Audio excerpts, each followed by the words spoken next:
Yeah.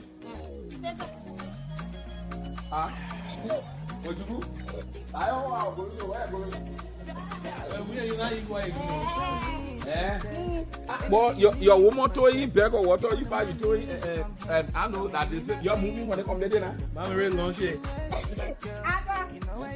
The way I was really told you without equal, but you're told in animal state. Where? Maleka to in animal state. That's a good year. Because me, I said so, man. And my cousin in America, he had her Doma festival. So she said, when they put a corona for the festival, when they go there, they must carry things, you know, for the children then. So I was said to myself, oh, my boss, then I want to remember the one that is not you know one year. And they say you must carry again so that water I can eat food. That's why I carry the water that lasts. You know what I mean? We on the roof. You can pack anything and know more than you. You're full of things. Let me explain to you. The woman called me, I was saying, woman, that one never explain to you. The woman called me, the woman explained to me already. Dating your tour, that's true. Marka will be having, they get someone friend they call the hard table festival, Doma festival. The hard table Doma festival. They can have it every year in Maryland, America. They can have it every year. So she said she's having it in America. All the people that will be going there. Because the other festival is special. They will be celebrating the same year. Because I say 5 years now, they celebrate. So the year they want to celebrate it. So everybody that will be going there to that Doma festival. They're talking about people that we America. They're talking about you all are here in abroad. But if I get a visa to go to America. So they people who in America, they put in America, they don't want to carry all those small things to carry the work. They carry it to her for us to use it because she's going to come to Liberia to have the same program here. Now when she's having it here now, all the children need to invite, all the children will be people. So when you get in the coffee book, you carry Torgbean, you carry children clothes, children shoes, you know, small more thing than what children can use. You carry, then she will pack everything and play like bro. She share it on the children then. And you share it free. She will share it free. No, she will share it free. She said no. She had the other phone carry to her free. That she will go, she will carry like bro. She do all the things. She share it free on the children like bro. She won't help children. She also say you must pack your thing and go carry it. You can't carry it.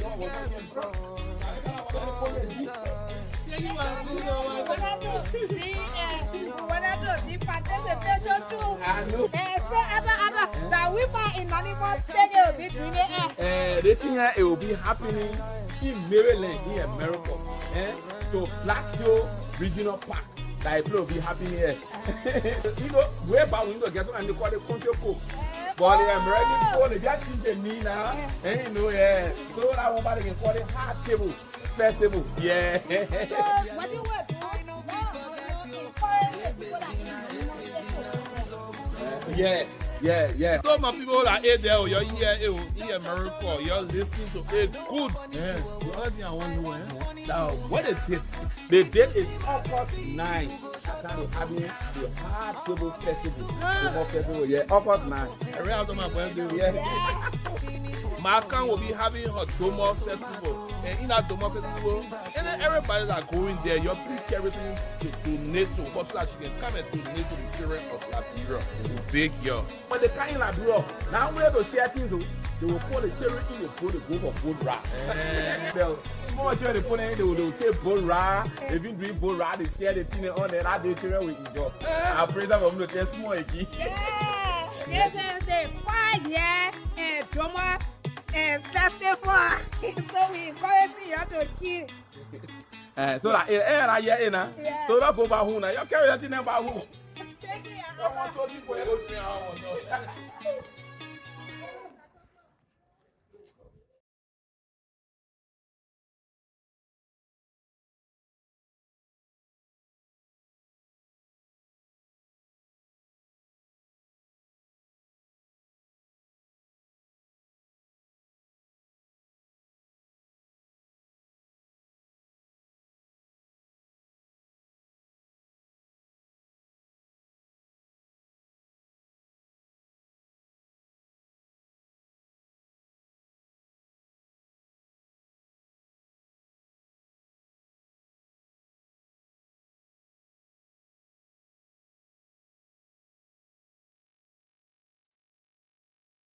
Yes, good evening, good afternoon, wherever you are. Welcome to another edition of the closing argument.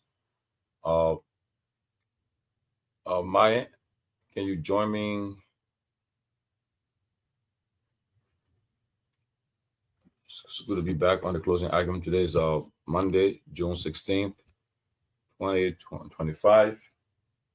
And we are happy to be back on the closing argument for another edition of the closing argument with a special studio guest tonight, the former Director General of the Liberian Drug Enforcement Agency, Colonel Abraham Nkrumah. So we'll be coming on soon. So Myean can place. Let me tell Myean to play the the ad begin.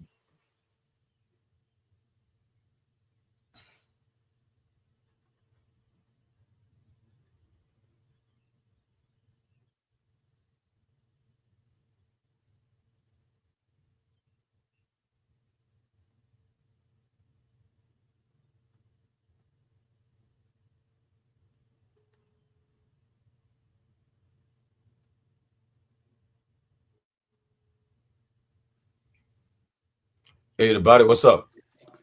My man, I'm well, sir. I'm well. Good. Conrad Yinka. Good to see you, man. Play the ad again, man. Yeah, play that ad, man. About the Duma Valley, the Duma Fest, right? Yeah, play it again. Be... Yeah, that.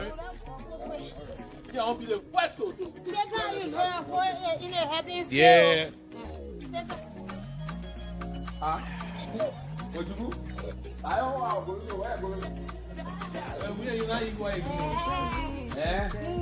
Well, your woman told you back or what you buy you told I know that you're moving when they come there. I'm really long shit. The way I was really told you without equal. But you're going to unanimous state. You're going where? Oh, Maleka to unanimous state. That's a good year. Because me, I said so, man. And my cousin in America, he had her Duma Festival. So she said, when they put a corner for the festival, when they go in there, they must carry things, you know, for the children then. So I was said to myself, oh, my boss, then I want to remember the watch that you know, you know, watch it. And they say you must carry acting so that water I can afford. That's why I carry the water that lasts. You know what I mean? We on the roof. You can pack anything and no more anymore. You're full of things that let me explain to you. They won't call me ever say, oh, but I want to go to you. They won't call me over and explain to me already. Dating your tour, that's true. Marka will be having, they get someone trying to call the hard table festival, Duma Festival. The hard table Duma Festival. They can have it every year in Maryland, America. They can have it every year. So she said she's having it in America. All the people that will be going there. Because the other festival is special. They will be celebrating the same year. Because I say 5 years now, they celebrate. So the year they won't celebrate it. So everybody that will be going there to that Duma Festival. They're talking about people that we in America. They're talking about you all are here in abroad. But if I get a visa to go to America. So they do who in America. They put them in America.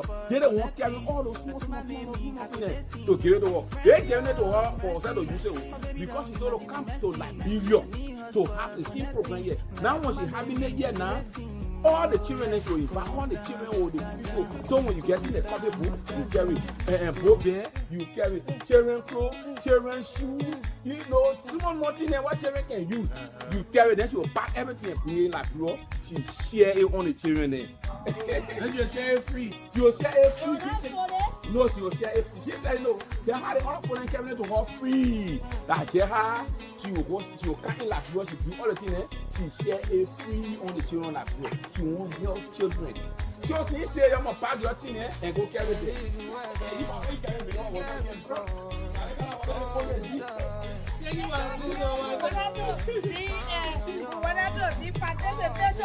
I know. That we buy in animal stadium be doing it. The thing it will be happening in Maryland, in America. So Black Hill Regional Park. That will be happening here. You know, where about we get and they call it country cook. But the American people, they just change the name now. And you know, so that one body can call it hard table festival. Yeah. So what do you want to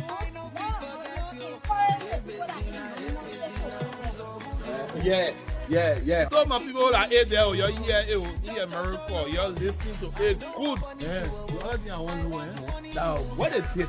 The date is August 9. I can't having the hard table festival. Yeah, August 9. I ran out of my birthday. Yeah.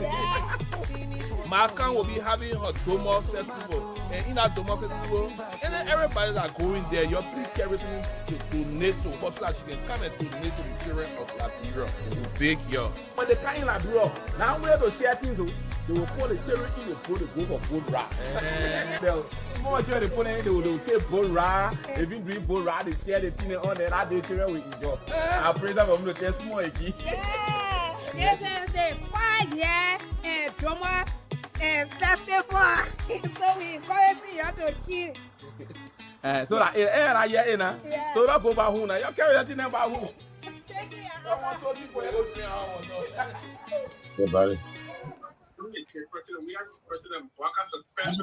Oh, you know, yeah. Oh, but we're live. You're on live. Okay. Yes, we're back again on the closing argument tonight. We have Mr. Abraham Kroma will be coming on tonight. He's the former Director General of the Liberian Drug Enforcement Agency. And so we are back live. And I just got this breaking news from the Executive Mansion.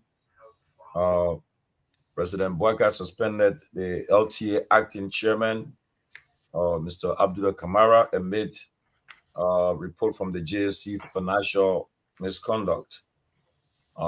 It's confirmed. I talked to the suspended chairman. I just spoke to him. He confirmed that it is true. And but I'm also told by the Executive Mansion sources that Commissioner Clarence Massacre will be elevated to act as chair of the LTA. Well, but the suspended chairman says he welcomes the action by the president. He looks forward to having his day in court, and he says he want to go and exonerate himself. So let's see what happens. President Boyka promised to fight corruption in his government, and so let's see how far this will go. We are watching. He already has the suspended NAFA boss, Emma Glasgow. He also has the suspended NOCA boss, Madam Swakoko Dennis, and now the LTA boss has been suspended. So let's see what happens. Let's see how far it goes. But Mr. Gilman, Dr. Peabody, what are your thoughts about this breaking news? Well, it's certainly a breaking news for me. That because I think the LTA chairman have been doing some wonderful job. They've been launching this new cable. They've been doing some other thing, and stuff like that. I mean, what I'm saying is that LTA chairman Abdullah has been doing a lot of work, but I didn't know he was implicated in the gag report, other report. I didn't know that, but what we see. In fact, just today I was reading about them launching some major program. Just last week, he had a major program with somebody from Ghana, and all of that he's been doing. So I really don't know. They have the gag report and they suspended him, So what happened? But I'm glad that he said that he wanted to vindicate himself. He welcomed the suspension and he will vindicate himself. So we'll watch and see what happened to them. So, Gilman, how are you, man? Good to see you. Hey, how you doing there? I'm all right. This is great news. Let me read just a paragraph of the suspension. It says here the executive mansion, Monrovia, President Boakai has with immediate effect suspended Mr. Abdullah El Kamara from his position as acting chairman of the Board of Commissioners of the Liberia LTA. The decision follows a report from the General Auditing Commission highlighting serious allegations of corruption and financial mismanagement. According to the report, Mr. Kamara is linked to grave financial irregularities and misconduct during his tenure as Chief Executive Officer of Tima Corporation, particularly in relation to transactions involving public funds. In his letter of suspension, the president said, in keeping with the government's commitment to transparency and accountability, Mr. Kamara is suspended without pay, pending the outcome of the full and independent investigation by the Liberian Anti-Corruption Authority, LACC. So there you go. This investigation is not about this administration, is about what he has done in the past. They went all the way back to his tenure at Tima and what happened there. So the audit might have been like a dragnet. It brought in a lot more than he anticipated. So yeah, I think this is great. It's something that we will see. Usually when Boakai suspends you, that's it. I've never heard the word fire, you're just not coming back. And King George named few of those people. When you look at the former senator from Lofa County, he was suspended as immigration chief. He has not been back. So what the Fadiga brother, same thing. So if Joseph Boakai suspend you without pay, that's it. But we'll see. But at least he will have his day in court. But that must be serious because it's like you fired the person. How can you suspend them without pay? But they have not, come up with any real findings, and you say this person will not get paid. So it's like you fire him though. Well, you see here they laid the foundation. They says that he got some serious allegation. This is not from anybody, but from the independent Liberia Auditing Commission. The Auditing Commission is an independent entity that does auditing on everybody. So yeah, this is serious. This is legit.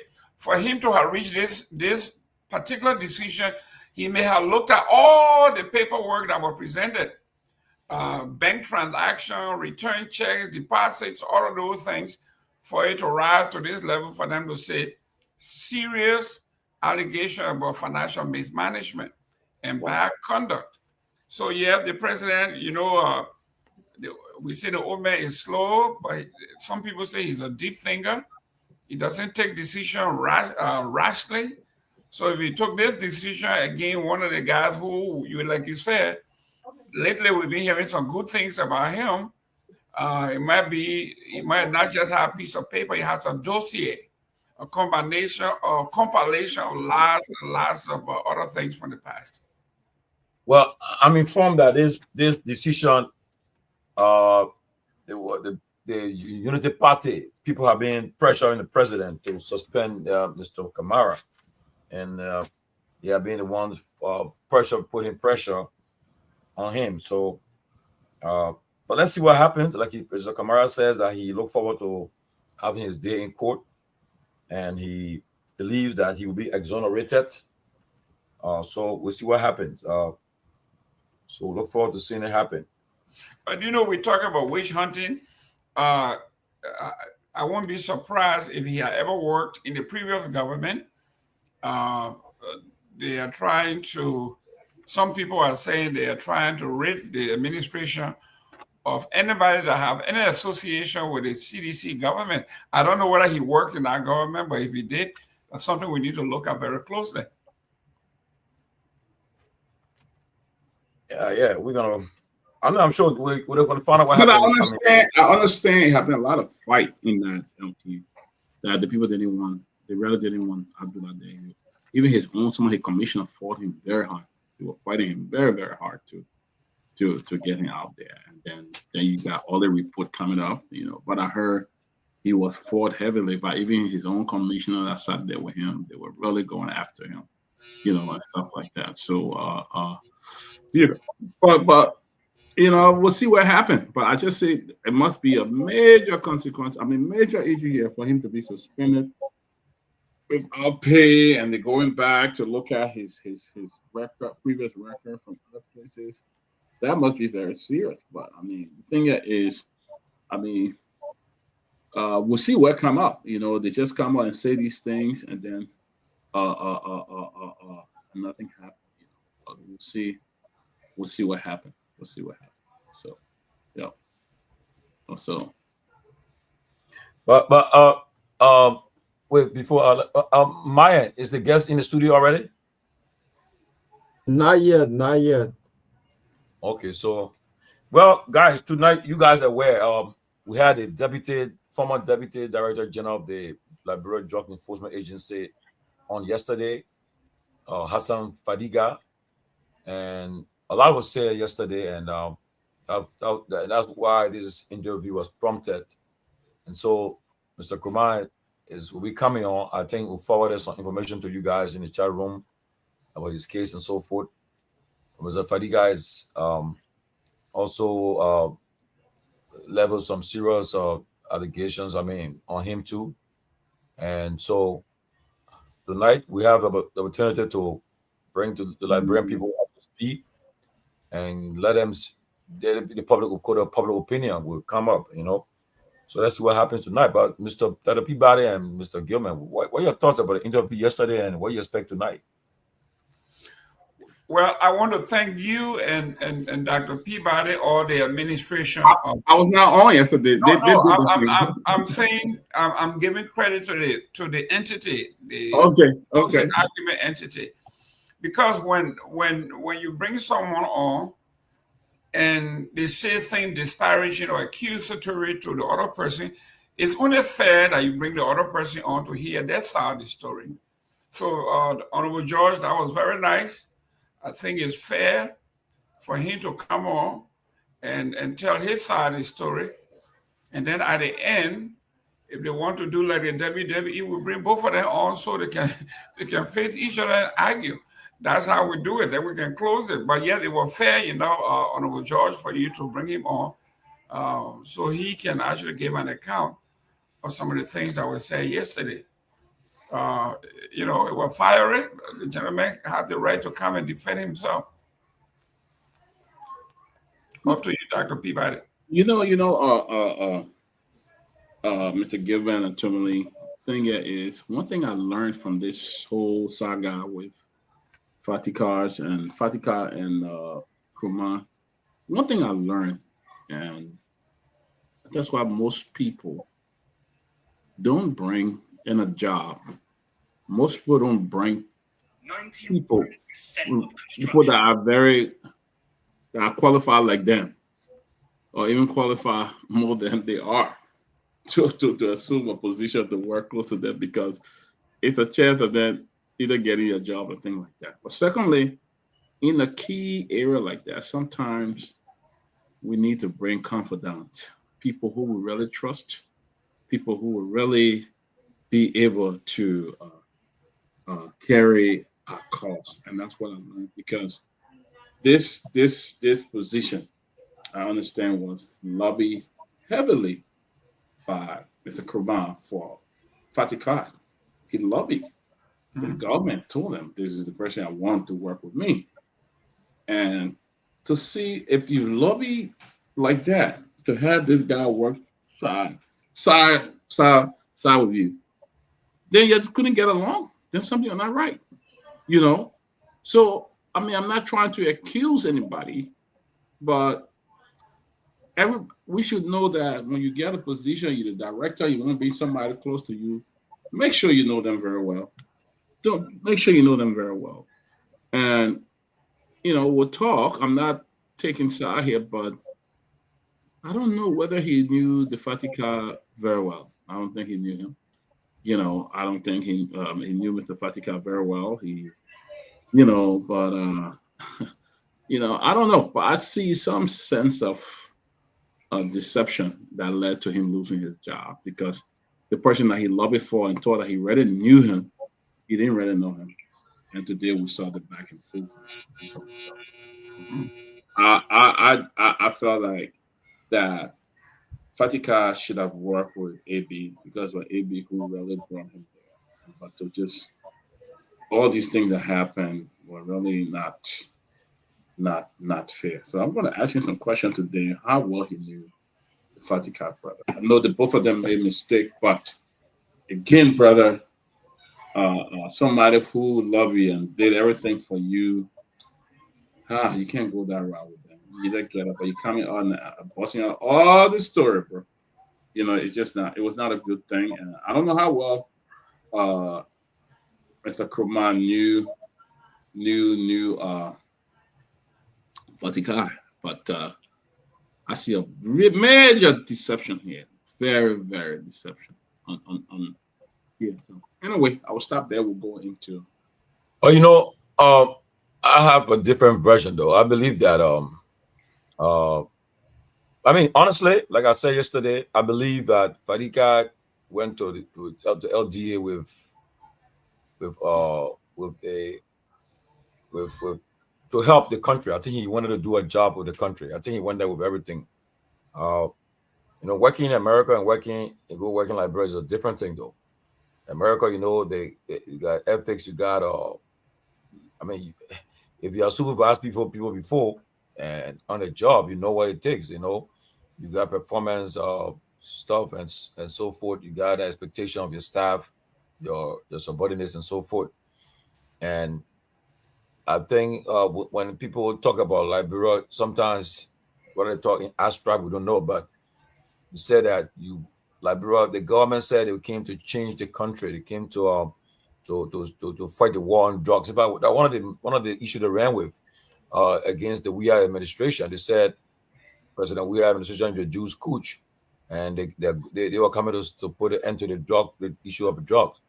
So I think when Fatika got it higher, he felt that, I think we're going to take this thing head on. But then, from what I'm seeing, since we announced what's happening, I've been getting a lot of information about some things that happened at the LDA during the administration of Mr. Kurman and Fatika and Bawu. So we'll find out. We'll ask the questions tonight. We're not going to hold back, and if possible, put some pictures or video, whatever we got. We'll ask about it because it's about Liberia. But my disappointment is within the presidency, because Fatika said some things last night. The Minister of State is aware of what's been happening at LDA. The National Security Advisor to the President is aware. The political advisor to the President is aware. The Minister of Justice, they are aware. And then to see this thing taking place almost a year, the President to act. Then I remember Fatika also said last night that the President saw him and said, I've been waiting for you to hear your side of the story. I mean, I don't know. And what the President had to say that. And he told the President that the war on drugs, they have lost the war on drugs.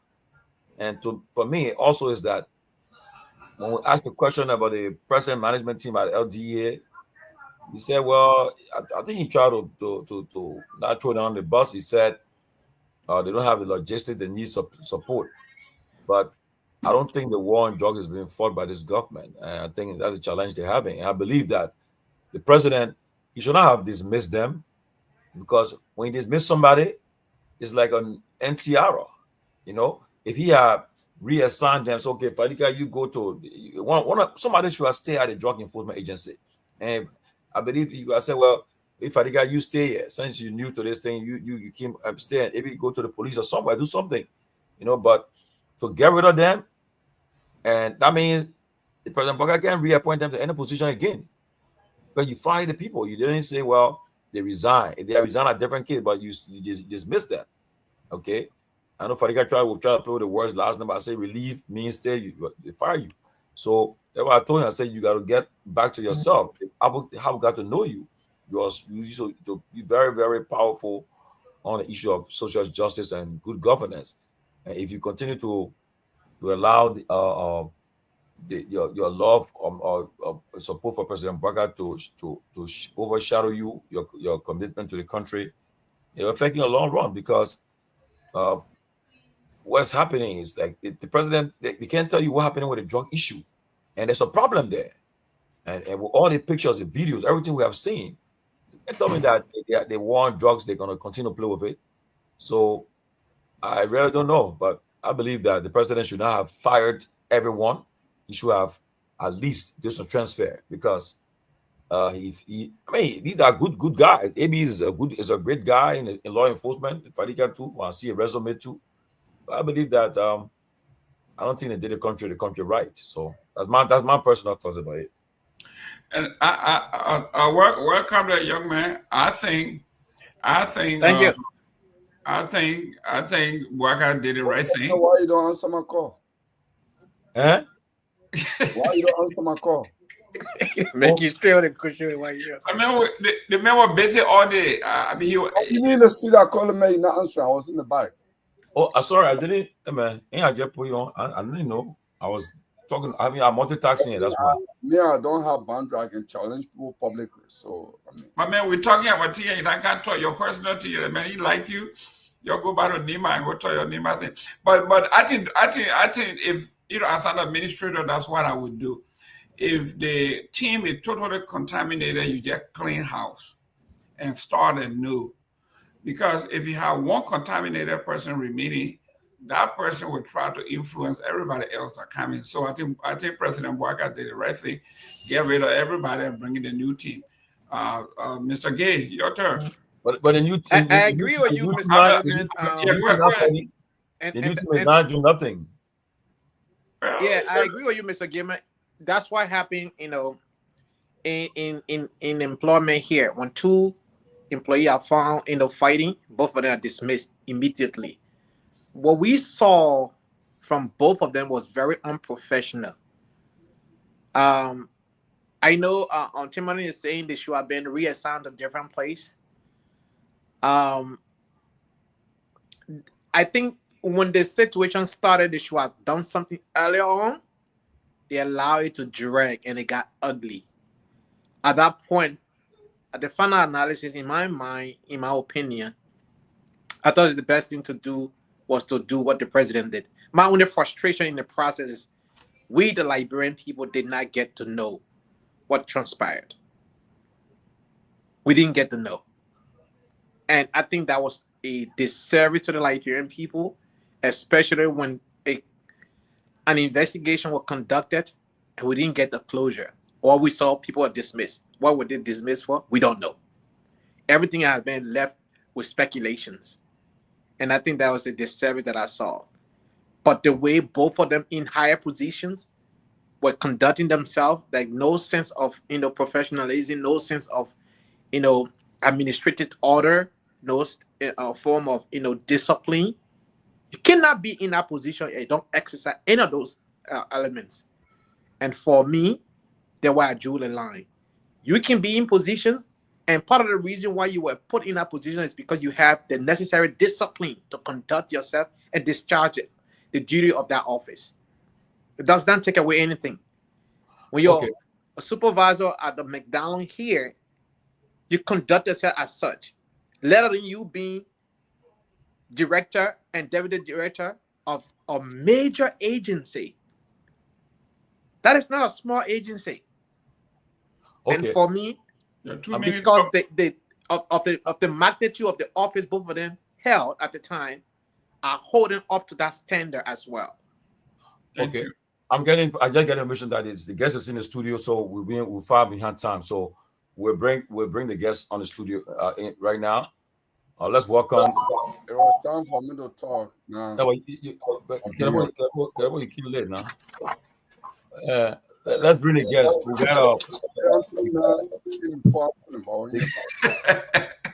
We got Connor Abraham of he's still a Connor. He retired.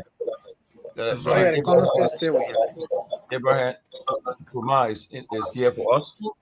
Yeah. Somebody got on mute. Let's mute, guys.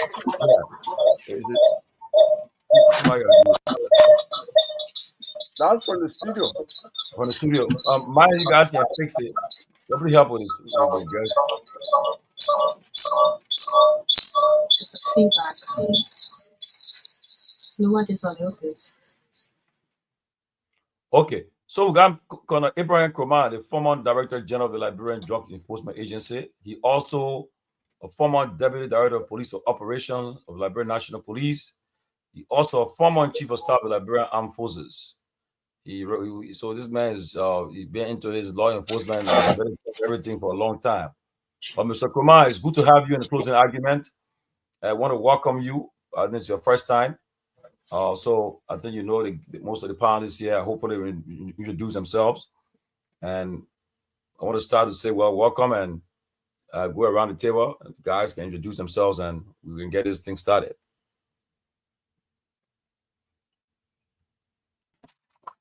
My name is Henry Peabody, one of the panelists on this show. Good to see you, Mr. Kromah, and welcome to the closing argument. I'm Jerome Gaiman. I'm the VP for Administration CMC USA. I'm Anthony Gay. I'm a member of the ANC political party, but I also come here with a nationalistic approach to matter that we discuss. So I want to approach this matter from the nationalistic approach. I'm Kehleboe Gongloe, I'm not strange to you. I'm here purposely tonight because I asked Fadiki question last night. He answered questions, and I'm here to actually sharpen some of those answers he gave tonight. So be ready for me. Okay. Siliki, muted. Siliki, muted. Siliki, can you hear? Siliki. Okay. Let him go out and come back in. I think something with his microphone. That's people in Kagari can't hear it too far. Siliki, I think you had to go out and come back. I think we are not hearing you. There you go. Okay, so Mr. Kromah, I once again want to welcome you to the closing argument. First of all, I want to find out how are you doing? How's your family? How's your health? Everything with you? Thank you very much.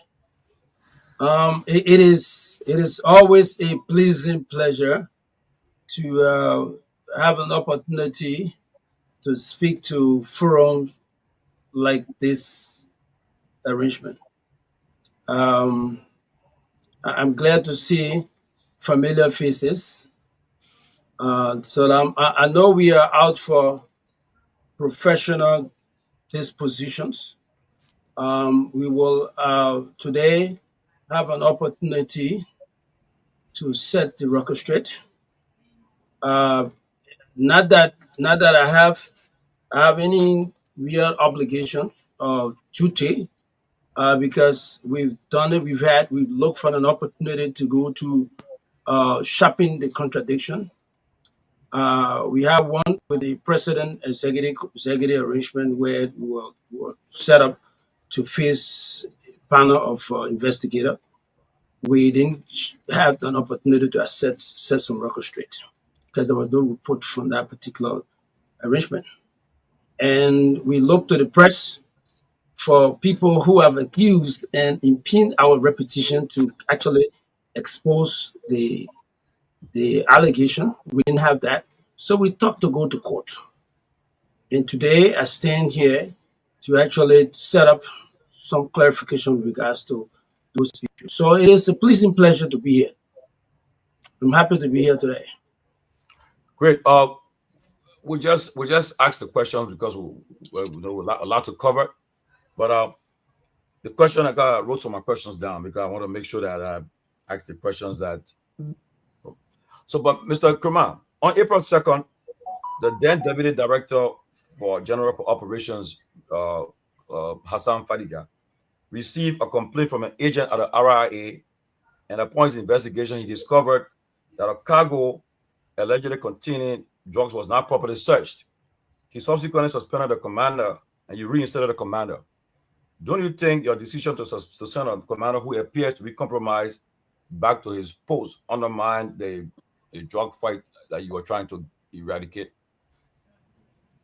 You know, T. George, I'm having a little bit of problem with back and forth, but that issue, it was a got you situation that was published by Mr. Fadiga and his brother on Spoon FM. Those things that they published was never that particular goose that was actually not such. That at the RIA, I don't know whether you've had the opportunity. At the RIA, you have joint security there. You had the public in the public glare. Any goose that will go through the processes we have to go through, painstaking search, and before they are put out. But when the guy who was assigned there, Sheriff, who basically had issue with the way in which you were treated as far as going in, because there's a rule that they had at the airport where the terminal search area is small. So when you have one, they had representative from all of the security agency. So you have two persons, one person will have to stay out. And in this time, on this day, Mr. Sherry came a little late, so he was left out of the equation. And so with all of the procedure and processes that were interplay, he didn't have the opportunity to actually see exactly what was transpiring. So he decided to raise alarm. He called my number, he couldn't get me. He called a couple of other folks that were in the operation, he couldn't get. So they called Fadiga. And Fadiga, being the deputy director for DEA in charge of operation, he was contacted. And so he ran out to the RIA. And then he said he demanded that there would be a research, they would go through all kinds of CCTV cameras and everything else. They went through it. They did all that what they could have done. And then it was exhausted, and the process was allowed to be what it is. And Mr. Fadiga, in his own wisdom, did not bring that to my attention that there was this issue as far as for his own perspective. He did not bring it to the Minister of Justice. He did not do anything that has to do with, because we were employed to fight drugs. If you see anything that will be counterproductive, anything that will have gone to basically be against the process that we set up, should have raised the alarm. You got the press, you got other people. If you don't trust me, the guy who brought you on board this process, if he didn't trust me at the time, you would have taken it to the Minister of Justice. You'd have had an opportunity to raise that issue, but it was never raised. And then you went ahead because you had some personal issue with the commander that was appointed. And there is a structural arrangement there that the RIA and the Freeport, the person responsible for those arrangements will be any action taken that will have to meet the acquiescence of the director of the DEA. That was an established procedure that we had before me, not my own arrangement. It was an arrangement that was there before I came to bear. So if he decided to take measure against the guy, at least consult me. No, he did not. He used that opportunity and removed the guy with a communication, which he doesn't have the opportunity, the authority to do. He wrote the guy, hit the guy replacement, and then he went ahead and appointed somebody that he felt pleased with, without any consultation, told me. So when I got the letter that he used to appoint the guy to replace there, replacing the guy we had there, so I called a meeting. I called him. I said, "Look, yo, what is going on at the RIA? Why was this guy removed? Why is it that these things are going through without me?" I took the decision. No, you don't have the authority to take decision. You don't have the authority to write from the DEA to any agency. That authority is not with you. By the act that established the DEA, by any established procedure, you don't have that. I've sent the act that established the DEA to you guys. You can look at it and see whether there is any right given the deputy director to actually take such a decision. So he went ahead and removed the guy with communication from his office without any reference to me. So when I got the letter, I brought it to a meeting. We normally have Monday meetings. So I brought a meeting there. I said, "Look, yo, this is what happened at the RIA. Why did you do this?" you know, you don't have the authority to do this, right? Or, you know, and we had this guy, we had T-Max serving as a consultant to us, to a larger extent, advisor for that matter. So I said, well, this is what happened. At the end of the day, he said, well, I don't know the procedure. Bauko was in that particular meeting. So when I overreacted, I apologized. So I said, well, apology is not actually going to do the trick. You got to go ahead and rescind that decision. The fact that you wrote a letter to another agency or you wrote a letter and CC copy people, you have to rescind it because it doesn't meet the accuracy of the procedure that we set up. You say, okay, I'll take care of it. He spent 1 week. The second week, I told him, I came back to the same meeting. I said, yo, you've not taken that decision yet. You cannot do this. You have repetition problem. We have a procedure here. You have to now go ahead and rescind that decision. Other than that, I will be forced to actually take the action myself. And so he wasted time. It didn't happen. So I took the action as head of agency. I wrote back to the RIA, introducing this guy back to his position, and then CC copied everyone that was involved. And in a meeting, he tried to attack me. Why did I take a decision? I call a meeting. I mean, that's just one of them. And another one, well, I'm dealing with the RIA now. I would just jump to another issues that actually prompted his outburst. In that particular arrangement, after we went through that, he was not happy. He started to create all kind of confusion and commotion. So I called a meeting down, and because of that, he was a little angry about it. He had gone around trying to take decisions that does not belong to him. He went ahead to Dubo Road right here, went there, and went to several places to start to release people from prison, start taking action unilaterally. I said, yo, you can't do this, bro. You have to understand, I have fiduciary responsibility. I am entitled in charge of the running of this particular operation. If you're doing these things, let me know. You can't do this. You deputed for a reason. I am the spokesperson of this agency. You cannot take actions that you can go ahead to various agencies and start taking action, releasing people from the cell, putting people back and doing things like that. You can't do it. Well, he continued to do it.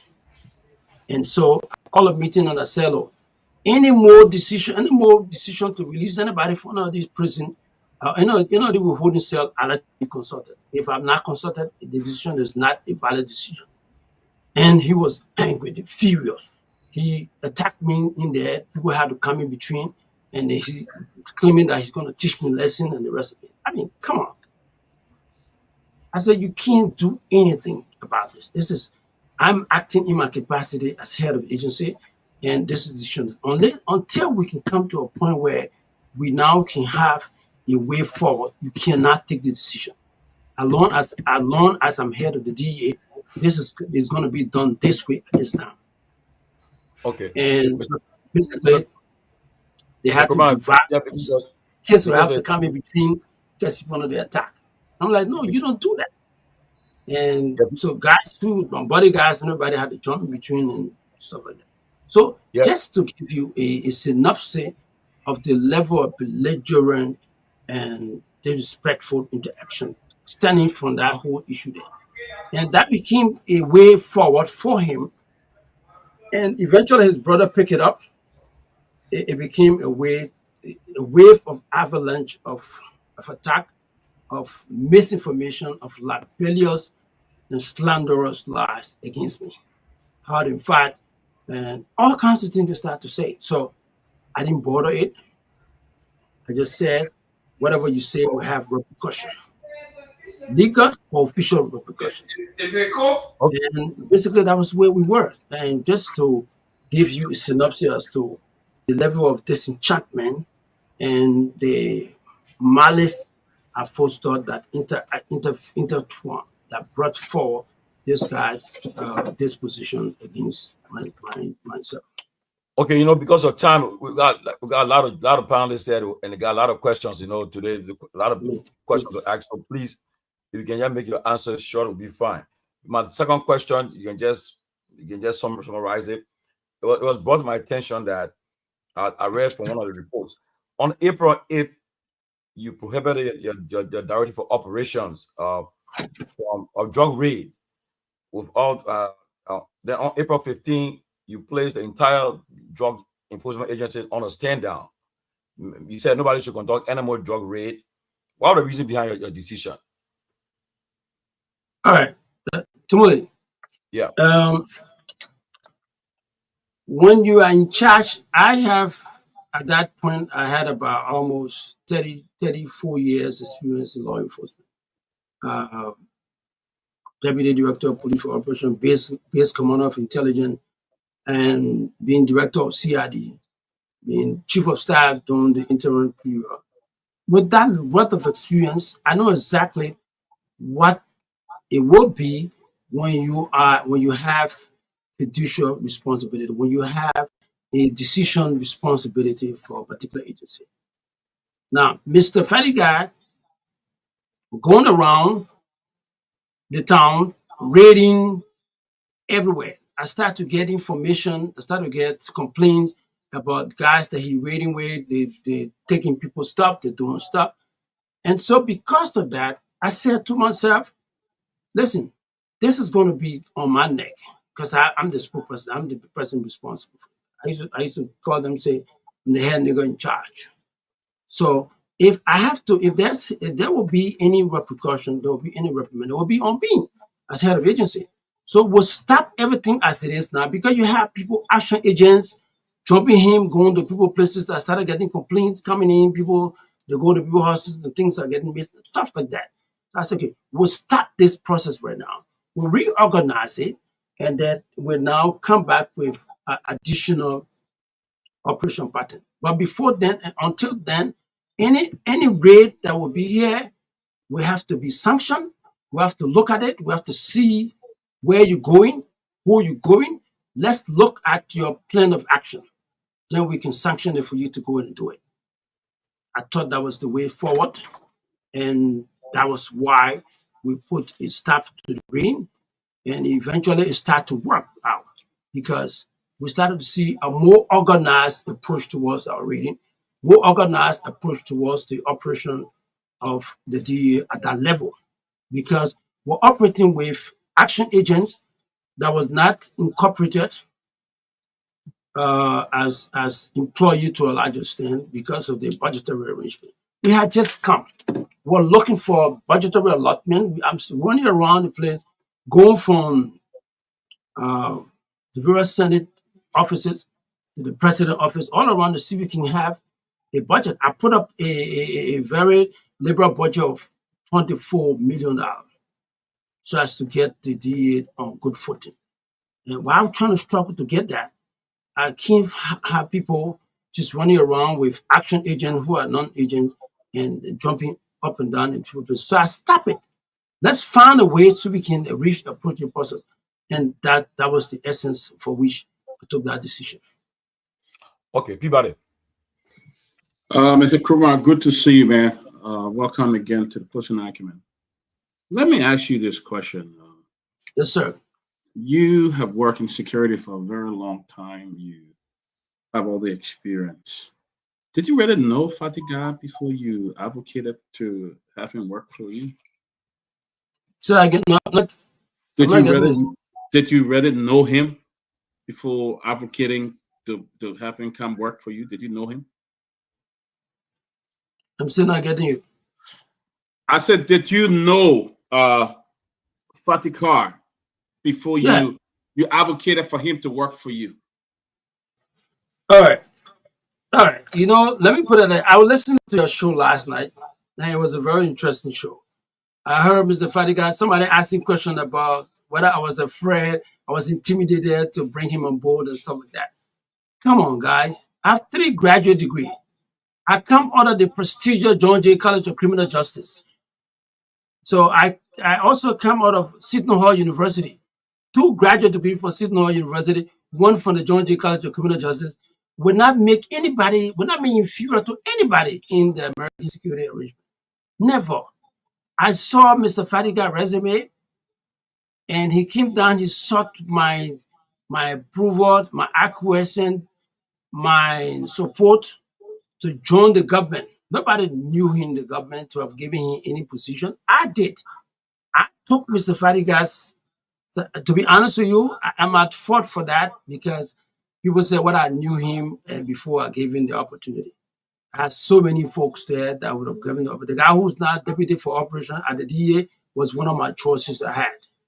But through the intervention of a few guys, including Mr. Stanton Waterspoon, my ex-wife, and few other folks in the security in our own political arrangement, I said, okay, I was not looking for somebody that can do anything. I mean, I don't care. I can match my resume with anybody for that matter.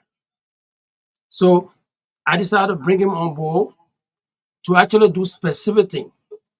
What I was looking for in the DEA, because we had a drugs problem, because we have folks that are languishing around this place, I needed to get somebody who has some understanding in counseling.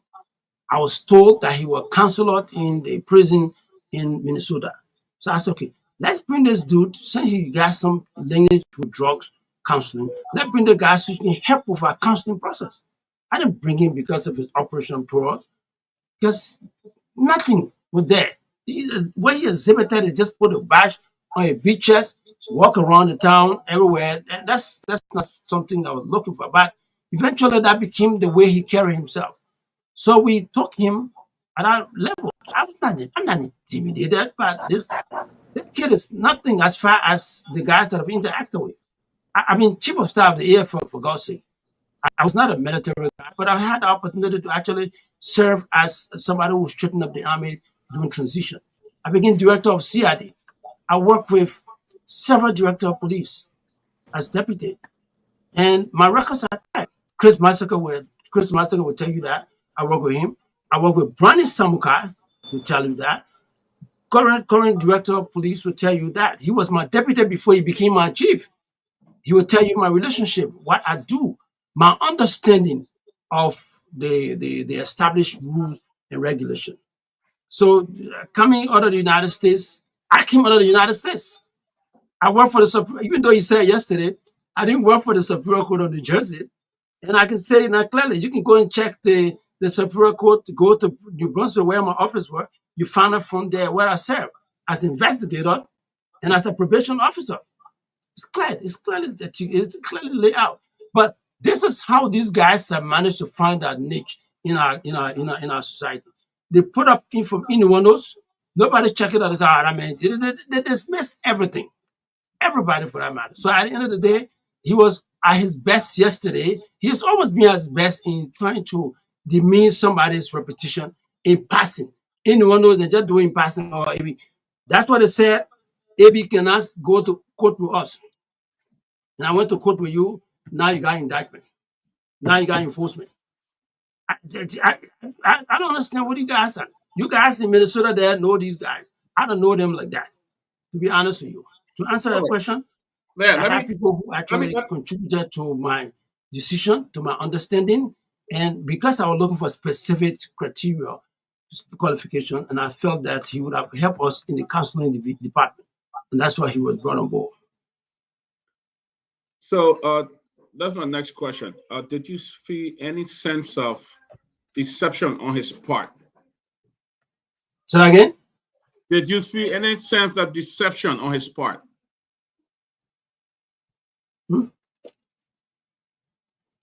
Say that again, man. I'm not picturing you. Do you think that Mr. Fatika was deceptive? Well, I don't know about deception, but what I do know, they got something they call grandiose, illusion grandeur. I don't know whether you know of that. Illusion grandeur, where you put yourself somewhere where you don't belong, where your qualification will not take you.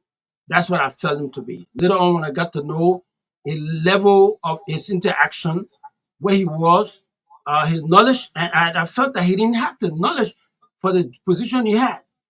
And so he basically walk around with the bash. You know, he got a big stomach. So he put a bash on his stomach, walk around Monrovia, as they say he understood what was going on. But I felt that he did not.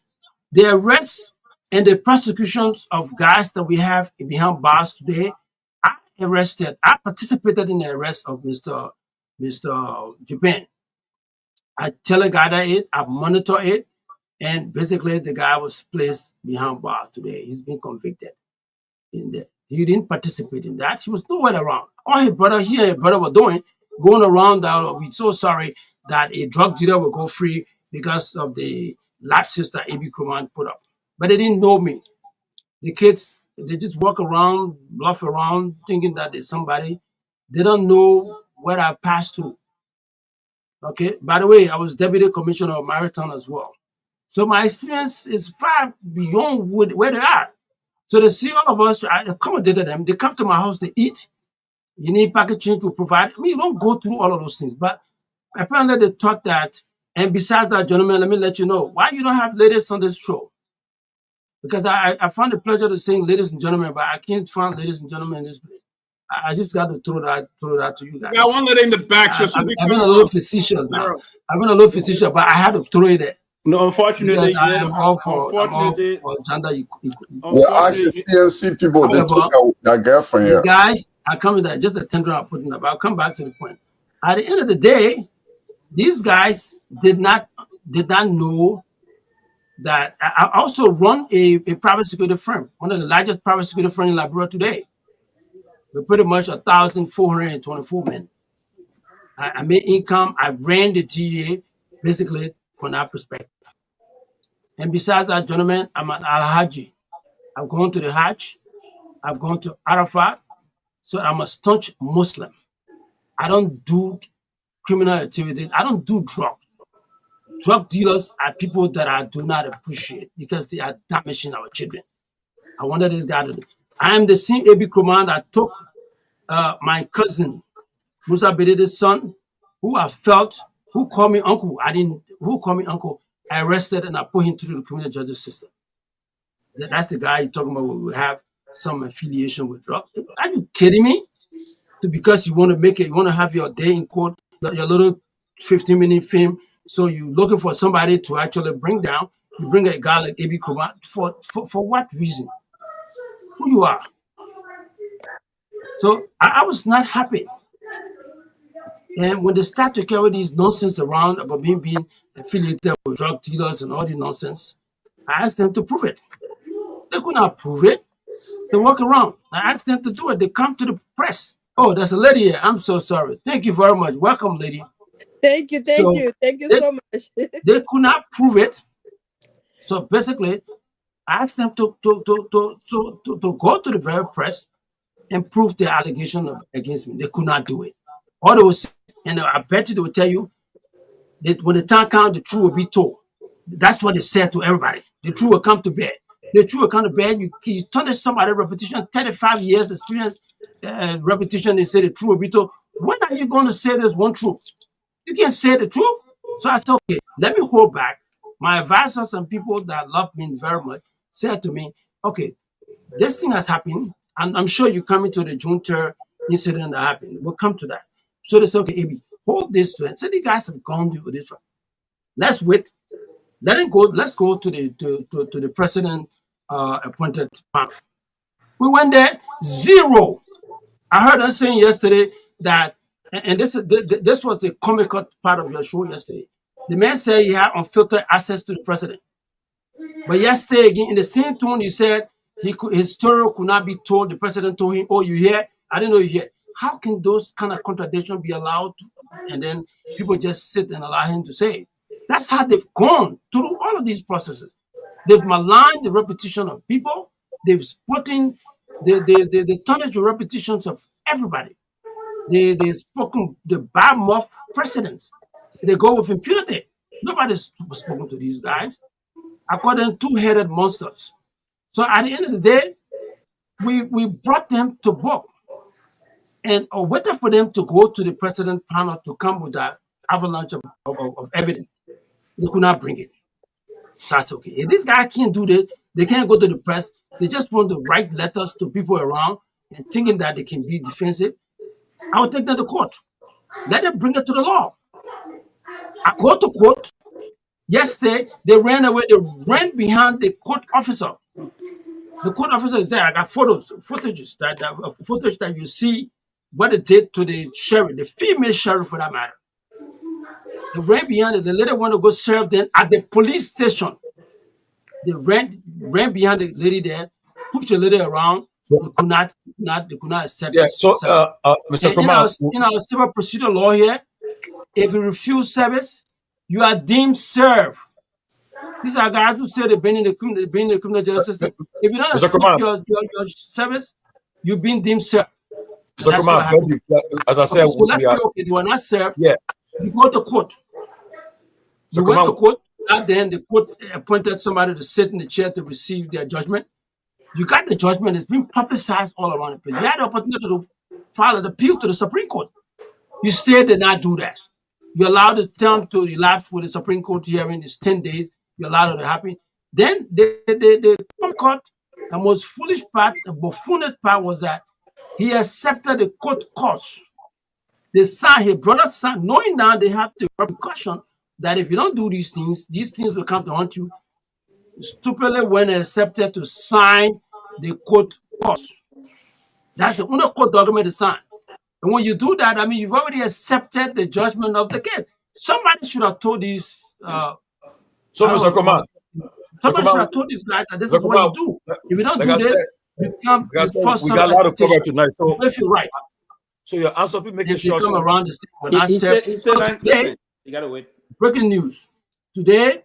It's not they wrote a letter to they filed a document in court, which is something that has to do with the judgment, which is not in our criminal procedure law. It's not in our civil procedure law. It's nowhere around. Apparently, they went to some guy sitting there in some law school, some court places, and then they filed something called prohibition for the judgment. That is not anywhere around. Somebody please call them and let them know that is not in our civil procedure law here. Okay, so they filed that while we are enforcing the judgment against them. Yeah, if the moral rights call your attention, you have to listen to him.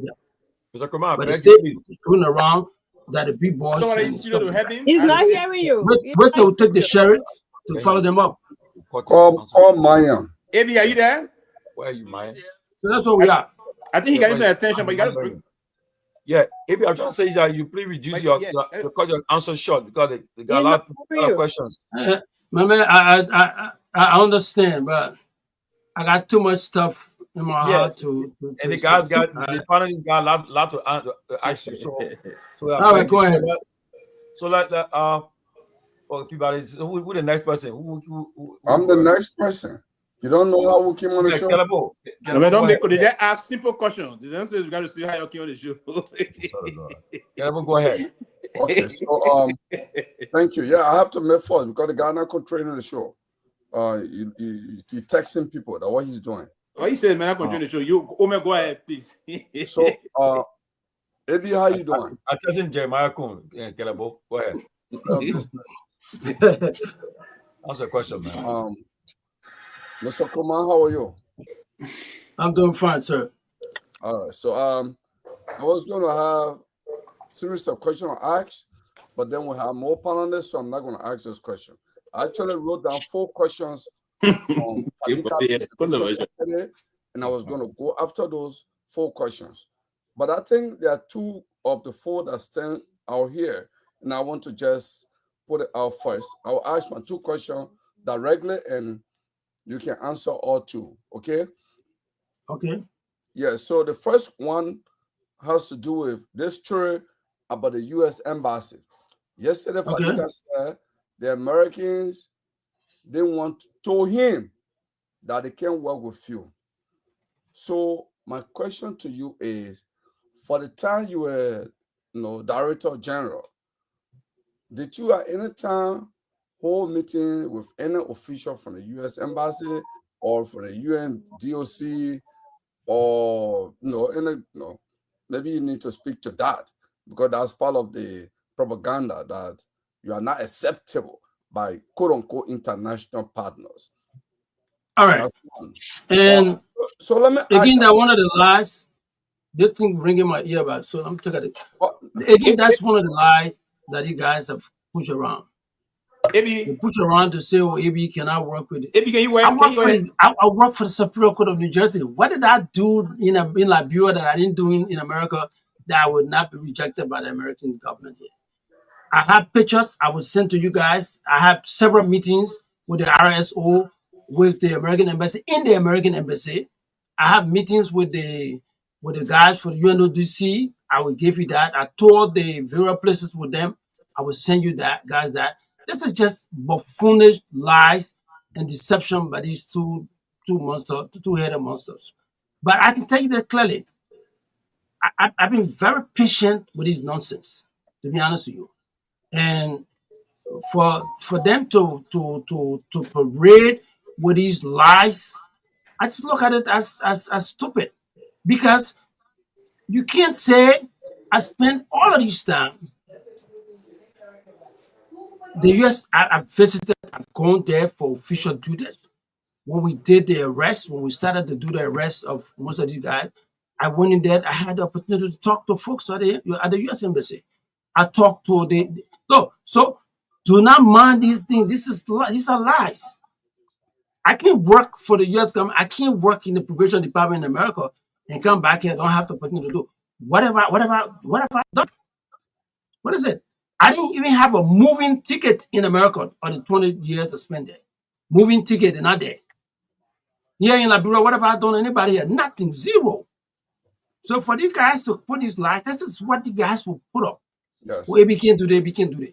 But you know what? At the end of the day, that's how we made up. That's how our country is. All right. So, if you listen to guys like these who just feel they're above the limit because they want to the Obama, whatever heck that stuff in Asia today, that became the trump card to say, well, they can now go ahead and malign and denigrate people to certify their own personal harassment. And that's something that everybody should take them for who they are. No, for me, from what I know of them now, I have zero understanding of who they are. To be honest with you. All right. And that's stuff yesterday when he said, let me jump in. Visit the mansion. He's not hearing the earphone. Send somebody to the mansion and see what you guys are doing. They stand there, wait to call somebody for somebody to permit them to come in there. That's what they do. Yeah, let me just get attention, please. Man. They have no leverage. Zero. Everybody knows now they're just a bunch of big mouth guys who walk around with two left foots around the place. Myean. That's what they are. All right. Well, Mr. Kamara, if you can hear us, this is number J Victor. Tomalin stepped away. I think there's a technical issue. Can you hear me now? Yeah, what's that? I can hear. Okay. Yeah, that is Mr. Nombe. So Tomalin stepped away, and I'll take over until he gets back. We encourage you because there are too many of us here, and I know we all have, one or two questions. I know you have a lot you want to put out there, but just keep it brief so that we can, we'll have time to chime in. I think, Kehleboe, you had a follow-up question? Yes, and also, please keep the thing on your ear so when we're talking, you hear the reaction. Yeah, exactly. Because once you take that off and we're talking, we don't hear you. Yes. You don't hear us at all. Yeah. Okay, so my last question is, Fadiga made a breaking news yesterday, which was very important. I checked that out to see how much government has allocated in the LDA budget.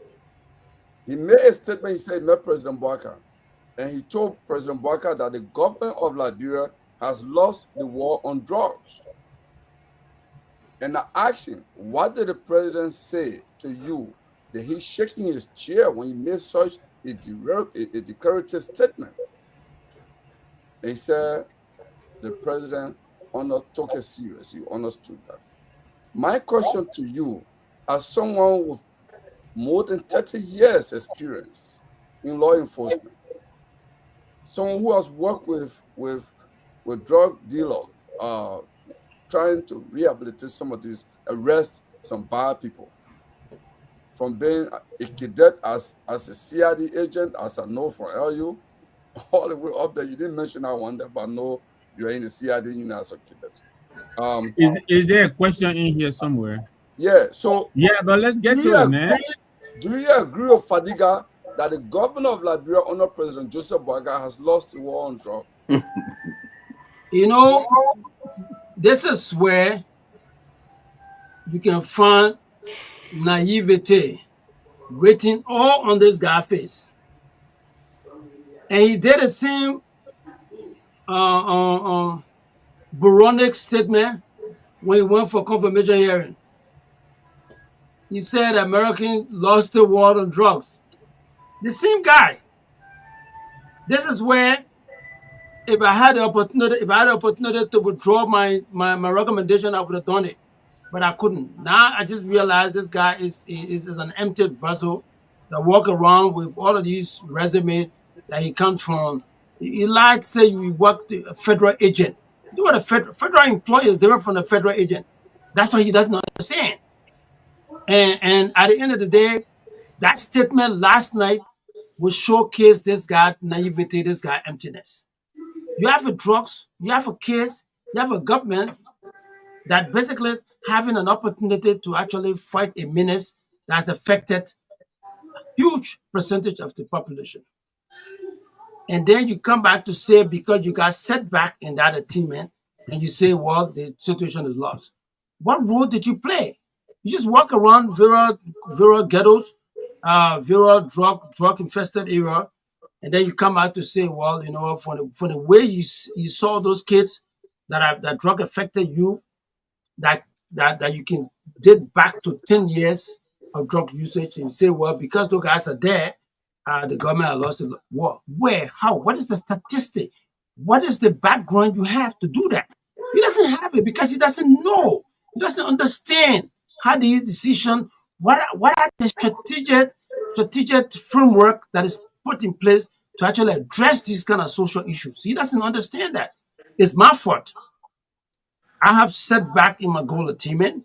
I take full responsibility for bringing a guy like this in public view, public glad when he has no understanding. You just walk around with all of these. Well, you're a counselor, okay? You're a counselor, so you can speak these stuff.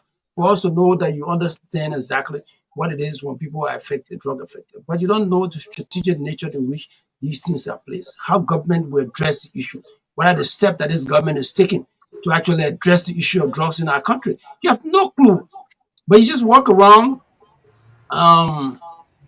Taking pictures in this drug-affected community, and then think that the war is lost.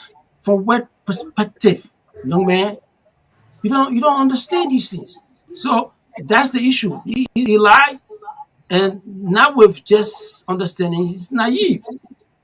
Naivete has engulfed this young man's head, and like I said, illusion grandeur. That's what this kid is suffering for. And both of them walk around like some experts. Thank you very much. Thank you very much, gentlemen. We'll go around the wheel. Jerome was here, and then Anthony, and then Sylvester. We'll go in that order. Robert, and then Sarah and Siddiqui. So Jerome, if you didn't ask a question, you're up. And then Anthony, Robert.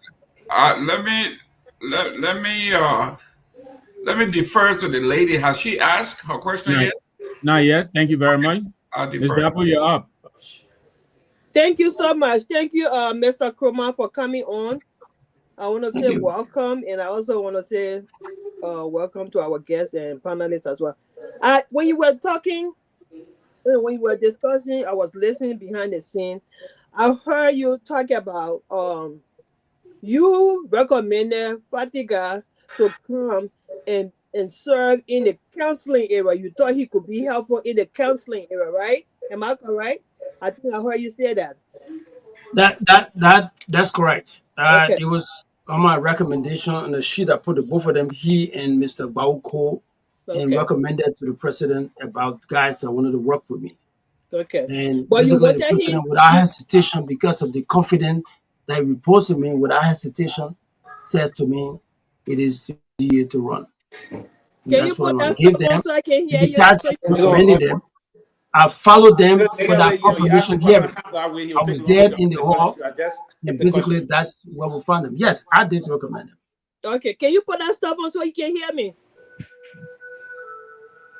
The reason why I'm asking this question is because every job has a description. Every job has a description as to what you're supposed to do. And according to his job description, I believe he was deputy for operations, right? Yeah. So being deputy for operation, I don't think it was specific to counseling. If you wanted him to become a counselor or to serve in a capacity, I believe you should have specified his position. But once he was a deputy of operation, it did not limit him, or it did, in my opinion, it didn't say he was there to be a counselor. So he was performing his duty, in my opinion, as a deputy for operation. Is that correct? I agree. But you know, when you go for job interview, you are asked, how can you help this particular agency? How can you help this particular organization? You know what I mean? The organization will be looking for the guys who's the appointing authority, will be looking for a specific ingredient that basically will captivate their imagination or their understanding and bring it on. Now, for me, as a guy who was responsible for because I can do operation. I've done operation all my life. I didn't depend, honestly, between us on this line, I didn't depend on Fatty guy to do operation for me, because from the answer he gave to the Senate hearing and other stuff I heard of him, I didn't think that he would have been the guy who would have fought the operation aspect of my job. But be that, to answer your question, no, it's not restricted to counseling. He is deputy for operation. Okay. That made my deputy responsible for operation. Now, what he didn't understand the fact that being deputy for operation, he was subservient to my tutelage, to my operation pattern. He didn't understand that the deputy can report to the chief, and then the chief will be the one to be the spokesperson for the organization. He didn't understand that up to today's day, I heard here as deputy, as operation director. No, he's not operation director.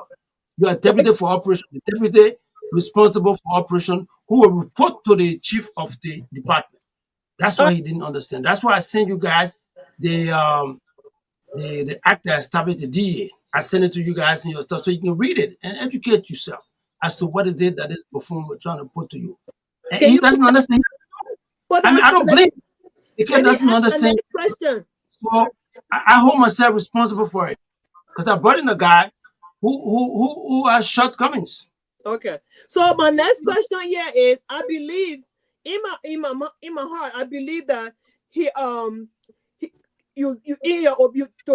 felt like he overlapped function, but he was not giving a specific. You did not specify the particular position you wanted him to do, but the fact that he was deputy for operation, he felt like he needed to do other things. But if you wanted him to just be counselor, you should have specified a particular position you wanted him to do. But the fact that you didn't do that, so I think that's where you guys had a problem. No. We didn't have the problem because he didn't have the chance to be deputy for operation. I didn't give him. That's not the issue. We didn't have an issue regarding that. What we had issue from the last time, he had an opportunity to be deputy for operation. I can tell you this: until we left the department, Fadiga still had information that was brought to him from the various units around the country on his desk. Because he felt that he was the superior respondent. He was the guy who basically was responsible for those documents. He didn't know that those documents should have been brought forward to my office because he didn't understand it. So he kept those documents because he's the deputy for operation director. So the information will come from the assistant director and the various department. He kept it in his office, for God's sake. So when I tried to look for these documents, they're all stuck up in Fadiga's office. Fadiga, what are you doing with the information coming from the chief of operation? Why are you why are you keeping these documents coming from the various satellite areas? Why? Oh, I didn't know. I thought I'm the operation. No, you're not. This is brought to you for you to fix your understanding and forward it to the director for the department. He didn't understand that. That's naivety. Okay. So that's what we were. And those are the issues. When I start to flag those issues, he started to feel a little bit down about it. And now he got his ego will burst And then basically he start to have all kinds of confusion to himself. But who called his own body that were involved in the whole process, try to school him to it. Now this is how it works. When your document come to you, it has to be elevated from you to the chief.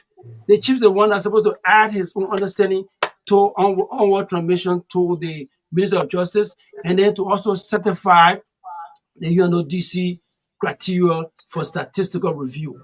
He didn't understand that. That's what the problem was. Not that because he had counseling, the counseling thing, I don't think he did any counseling anyway. That's what I thought he would have done. It would have been his special effect. But he didn't contribute to us like that. He was just all around the place, going raid, holding big tear gas in your hands up and down the place. Thank you very much. That's not something. All right, thank you. Thank you, Cyril. If you got any more, we'll come back to you. Anthony, I think you're next, and then we'll come to Sylvester. And Anthony, can you? Yeah, right now you're already in the camera. When you lay back, we don't see you. Okay, good. Good evening, Kurma. How you doing? I'm fine, and I told you guys, are very smart guys. I'm good. Talk to the studio guy to adjust your microphone. Put that headphone back. Keep the phone because you can't hear. Can you talk to the studio guy to adjust the headphone, because we need a headphone on your head so we can communicate properly. You know, if I keep the headphone on, it kind of have the vibrating effect in my ears, and I feel that I'm talking to myself. Tell them to reduce the volume. Tell them to but reduce the volume. I don't think I turn down a little bit. Just go ahead and ask. Let me hear you. So all the thing will take our time. Let me get to the point. All right. Thank you very much for coming on here today. Here's what I want to do right now with this whole conversation. Please do us a favor. Forget about Fatiga, personal activity you have had with him before. Because of your portfolio, I want to address this matter based on your portfolio. Let us be professional for a second. Forget about the back and forth you have with Fatiga. No problem. I want to elevate the conversation now to your portfolio. You have over 3 decades of experience in this field. And based upon that, I want to start addressing my question on those levels. So here's question number 1. Do you, in your experience, and for the time you have spent in this area, have anything called an onboarding sector or section of your employee?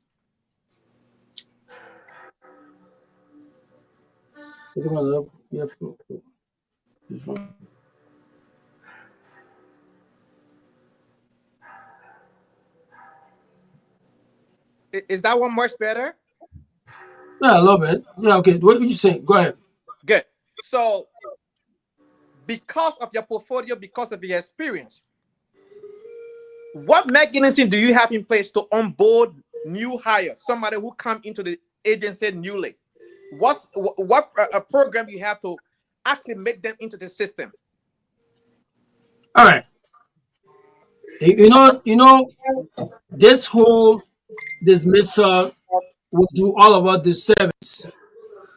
For a guy like me that came with a master's in HR with emphasis in performance analysis, I didn't have, coming out of Seton Hall, by the way, to come out to give you a straight up assessment. I didn't have the opportunity. So if you're evaluating me, I spent only 3 months on the job. And so it's a very short period to actually see what, and you take the time I spend on the job and see my production, you realize that I am the only guy who prosecuted a drug dealer in our dispensation. You also realize that I'm the only guy who achieved the 100-day objective of this government. It's clear. And that was done before the Fadiga show face, before Mr. Fadiga and also advisor is half brother show face. But just to answer a question directly, there are straight up rules set up when you bring in a new guy. Okay. What we did, I decided to call an audit of the whole department. Now, because we wanted to start with a fresh arrangement, we decided to look at the operation structure they had, look at the manpower they had. You realize that we have more action agent than regular guys on the job, 600 plus, I think. Now you got almost a couple of thousand action agent. Can you explain agent agent to the audience because they don't know what agent agents is? Action agent are guys who are not employed, but they have been in the agency for more than 8 years. And some of them give been us in for speculation. that How length many? of time. Over 1,000, Before 1,500, 2,000. How many of them? Huh? What's the number of guys we're talking about, men and women in uniform that are not on payroll? None of them on payroll. What's the number? 1,000, 1,500. What's the 600. number we're talking about? 1,000 plus. Okay. Then you got 600 employees. Okay. 600 So plus my last question So- to you here. No. You want me to explain the methodology that we employ to bring on? Let me expand. Please indulge me. All right, can you go ahead? Go ahead. Now, the guys that you found as an agent, it was my objective, my view, and the view of all of us there, Padiga included, because at that time, the basically were working behind the scene. We're trying to bring in most of these guys on board so as to help the process, so as to help to address the drug problem we have in our country. Most of the guys have been around 8 years, 7 years. They've known the job. They work for since the beginning of the whole process, starting from President Pewee. And so we say, okay, let's look among these guys and bring some of them, send them to training, send back to training, let them get trained, and then get back to be incorporated in the framework of our organization. Now, while we're working that, I did ask the deputy for administration to go out and start to vet these guys. We kept on the vetting process. The vetting process was going on at the SKD. Spent some money to get them incorporated. That was done. The part of that process was done. We also got guys that was also trained on the job by the former administration. We wanted to vet those ones too, so we can get some good guys among them and bring them on board. So we decided to include those people in the allotment that we did to incorporate them in the process. We sent out, those names were part of the budget, the $24 million budget that we put up. And apparently, as ambitious as that particular thing was, it didn't take heed with these folks. And nobody would tell you, say, we didn't have a framework, how those guys to be utilized, all expanded, all exemplified in a documentation that was sent to the Senate and to the President's office. At the end of the day, our budget did not see light. We were told by the guys in the Senate, in the guys responsible for the help, they said the budget was too huge. We had to reduce it to $10 million so as to incorporate some of these action agents and allowing us the leverage to bring in professional people on board.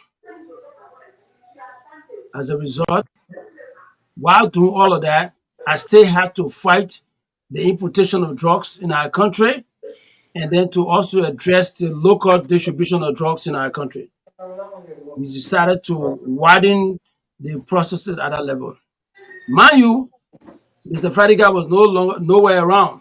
By that time, he has not been confirmed. And so while I'm fighting with the mansion and to get his confirmation sent to the Senate for hearing, at the same time working on these things single-handedly, doing the operation aspect, doing the administration aspect. Now, you ask me how I did that. I went through the processes. I went to guys that we had some information about. We brought them to actually do intelligence. We carried on intelligence operations. And because we did not want to deal with action agents for those intelligence, we decided to, the guys who were in the forefront of the DA operation, we went to the back of them. Guys who were in the offices and other places, we decided to use them since they were not exposed to the society. That's how we got the Japan operation on type. That's what we managed to penetrate the defenses that Japan had, because Japan has taken over the whole DEA process. The Japan was fueling the generator in the DEA office. So we had to bypass that, and that's how we got Japan nap. That's how we got him convicted. Is that All right. the I think we attitude have of something in the question. guy So who is I won't ask my second question. another Let drug Robert go agent? ahead because Yeah, Mr. but Kumar is Mr. taking too Number, long you on have question. to come in to stop the guest when he's too long. Yeah. So Robert, you go ahead. I'll hold on my second question. So because let's do I got too much Mr. Kumar, you information. gotta I'm help sorry. us to be short. Yeah, so Just a second, Robert. I'm sorry. The order was Sylvester and then you and then Siliki. That's the order. My apologies, Sylvester. My apologies. I didn't even see because Sylvester, you're up, and then Robert, and then thing is Siliki. closing the Thank session. you. You know, the fact that the guest is taking time to say most of the things, so I even lost most of my thought here. But that was intentional. You know, one thing we have in common, we are all stupid. So I will accept that. There you go. There you go. Let me quickly. No, when he says stupid, teleport, the Student Democratic Alliance at the University of Liberia. Yeah. Go ahead. Let me take this time quickly to say to you, Ebi, thank you for your service, former chief of staff. You've been in the area long, and I listened to you, and I was a little bit pushed, and I celebrate you for your contribution to the country, former chief of staff in the transitional government. Deputy Donald Chris Massaquoi, that I also worked to do a lot of promotion for with the New Progressive Movement. At the time, you're deputy for operation, and also deputy for operation under the current police chief, and all of this different times you work in the service. You had a very wonderful record here in the U.S. in different criminal. But yesterday you had Fadiga both qualified. I mean, I'm coming. You went to John Jay and record school and all those things. But I listened to you just now say part of the reason why you recommended Fadiga was some issue upon your former wife, and she said it before. She said it loudly that she brought Fadiga, and Fadiga is trying to dispute. But you say your former wife and others.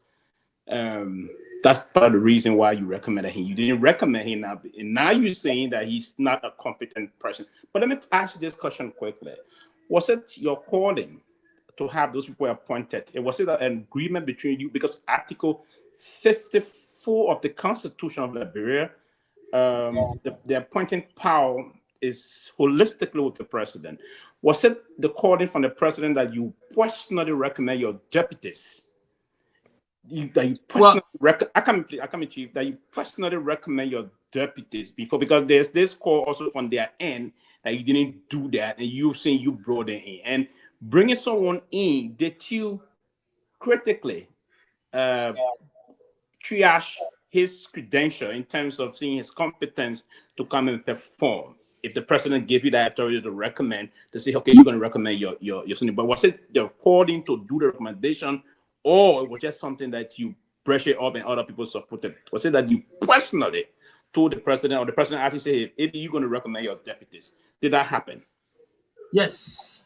Without hesitation. I was told, bring your deputies that you think will work with you, because the issue of drugs for the president personal project, this is something that he wanted, that he ran on, and he thought that I was suited to actually fight that battle head on. Okay. And you cannot beat the president for it, because when we went in there, we certified those expectations that the president had. So at the end of the day, the 100-day deliverable. We prove it there. We also prove it by exemplifying our approach in the issue of drug enforcement, drug law enforcement. We basically we arrested the most notorious drug dealers in the country. We stopped the importation of drugs. The Kush situation, we address it to a larger extent. We reduce the price of Kush. But when we talk about $100 Liberian dollars, when we started the quest against them, it went to $250. It became scarce. The demand and supply basically took heel. And so at the end of the day, we did not disappoint that privilege given to us by the president on program. The president has the appointing authority to actually appoint people to the job, but in the president wisdom, decided, so look, this is so strategic for me. I will hope that you can bring in your deputies, and we brought in the deputies. And that's the disappointment that the president had, that because when he asked me, do you know them? The two guys that we brought. These are two controversial guys. One has been maligning presidents around, in the case of Mr. Vatican and brother, and the other guy who, from our point of indication, was not a member of the Unity Party alliance to a large extent. He was suspected of being a sedition, but I didn't mind that. I went to the president when the issue of me bringing in guys who were sedition, who were not, and president, I told the president, I said, Mr. President, you said you are open pressing to opposition. They say, that's right. I said, you have any problem with me bringing, but he said, no. Okay. The character are coming up, but the character that actually made these guys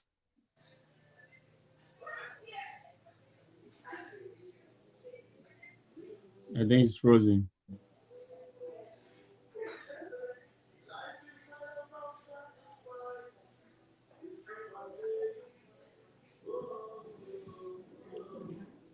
You gotta go out and come back, I guess. Yeah, that's all you gotta do. You gotta go and come back. If you can even hear you.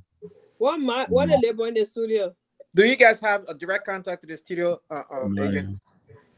Just send a message to him and see if he can go out and come back.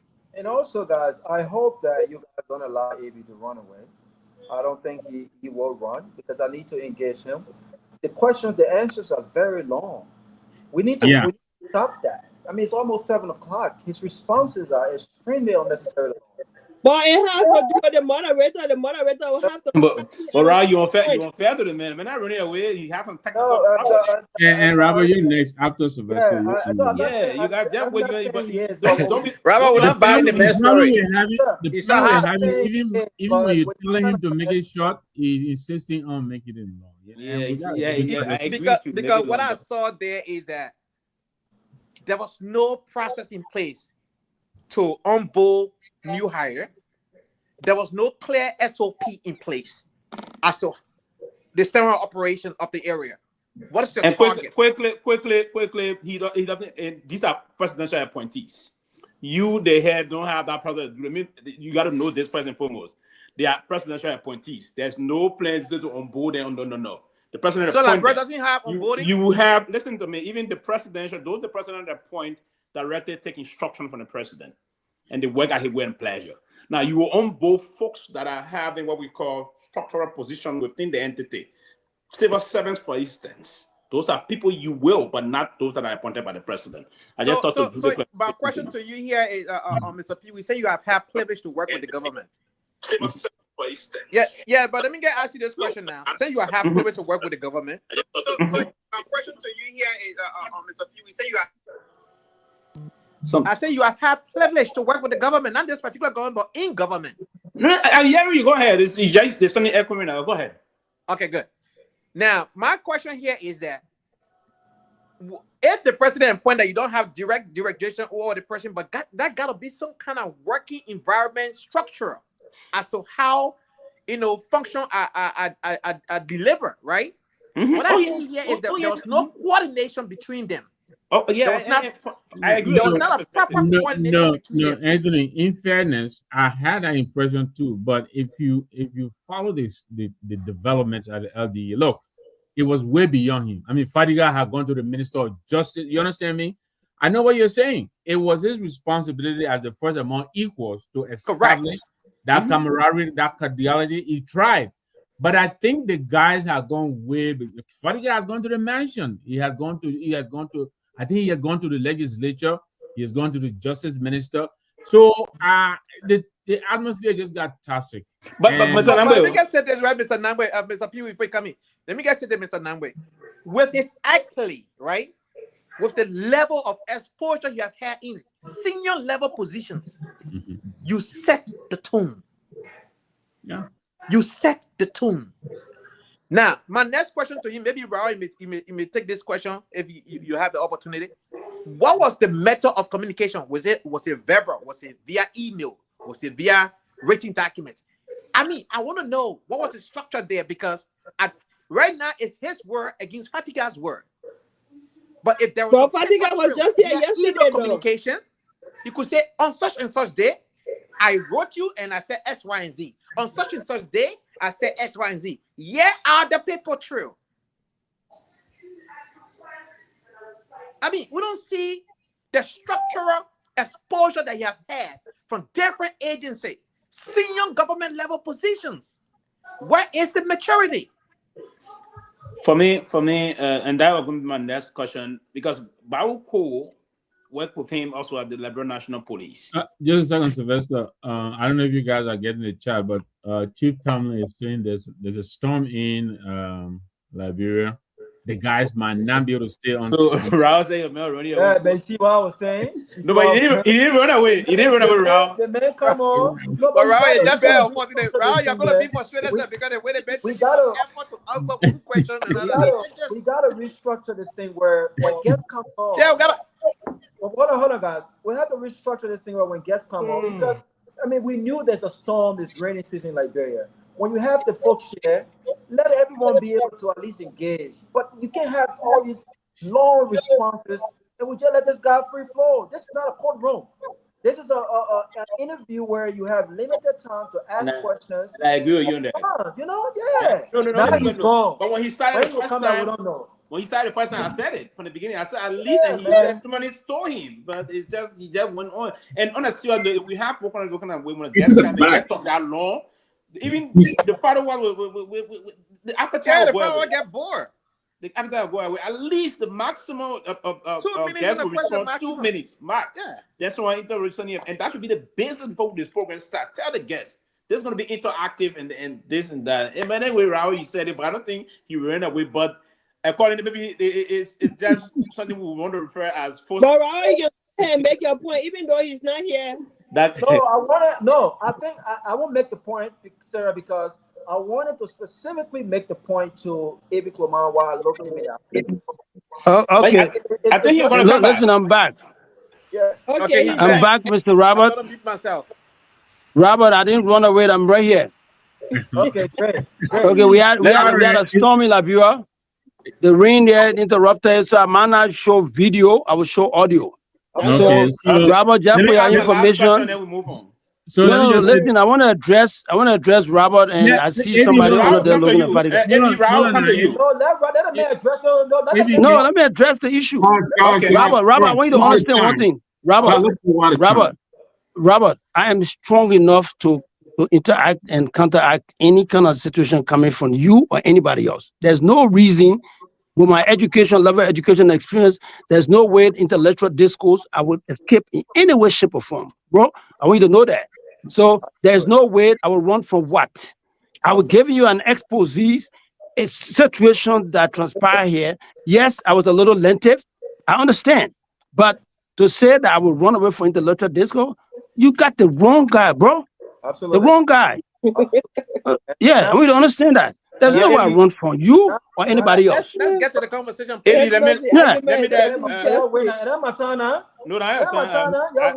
waiting for Robert. Listen, I want to gather Robert to ask his question. Let me answer his question. Yeah, Robert, get the floor and come and ask your question. Let's talk. Let's interact.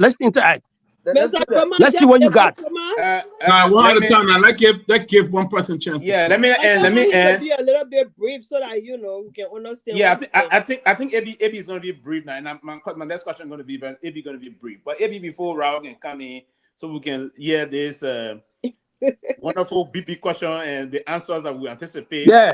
So let me just quickly say this to you. And as I said to you from the beginning, and I do respect you, but yeah, is it Bawuko, your own man, worked together with along the Liberia National Police before.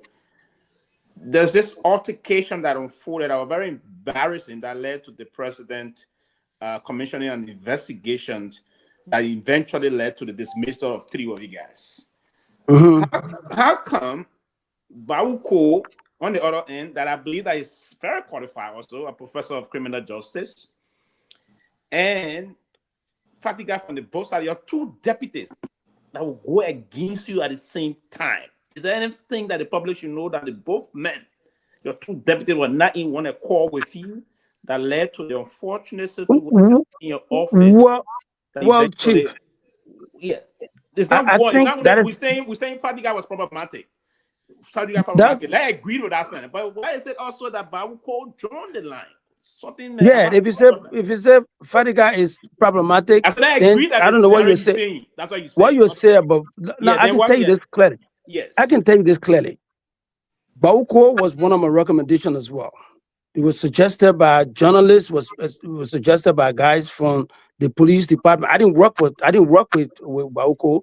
Guys that worked with him said to me he's a very cantankerous guy. He this, he that. I said, no, I like challenges. I like to face guys who can challenge me. And basically that was the basis for which. And when I recommended this guy, I had serial latches from several other people. That this guy is cantankerous. He's this, that. I said, no, I don't mind. I talk to this guy. I will deal with him for what he stands for. At the end of the day, he became very, very acrimonious. He became very cantankerous. It became difficult. But you know what? For all that it is, from what I got from Bawuko has been one guy who was trying to keep this guy in line, in check. But apparently, they decided to collaborate for their own selfish reason and did what they had to do. And you saw the video clip that came out of that confusion there on June 3rd. And basically, it shows the character of the people I was dealing with. So I didn't care at this point to see what are these guys basically could be one-sided or they could be 2 or 3. Once they came at me like that, I just decided to look at it from that perspective, and I didn't bother to actually try to hold back as to my reaction towards them. And basically, when we went for the hearing, it was clear. The both of them has written a letter. Both of them wrote a letter and expressed their disposition, their views as to what it was there, what they had, what they espoused in that report that is wrote to the Ministry of Justice. It was clearly stated that they had their own setback in the goal attainment. They had problem with regards to how the department was being run by me. But at the end of the day, we put on the test the act of the DEA that I sent to you guys. Look at it and look at my decision. Look at my position. Look at what is accorded to me as head of the agency. Look at what is accorded to the deputies. You'll find out in that report.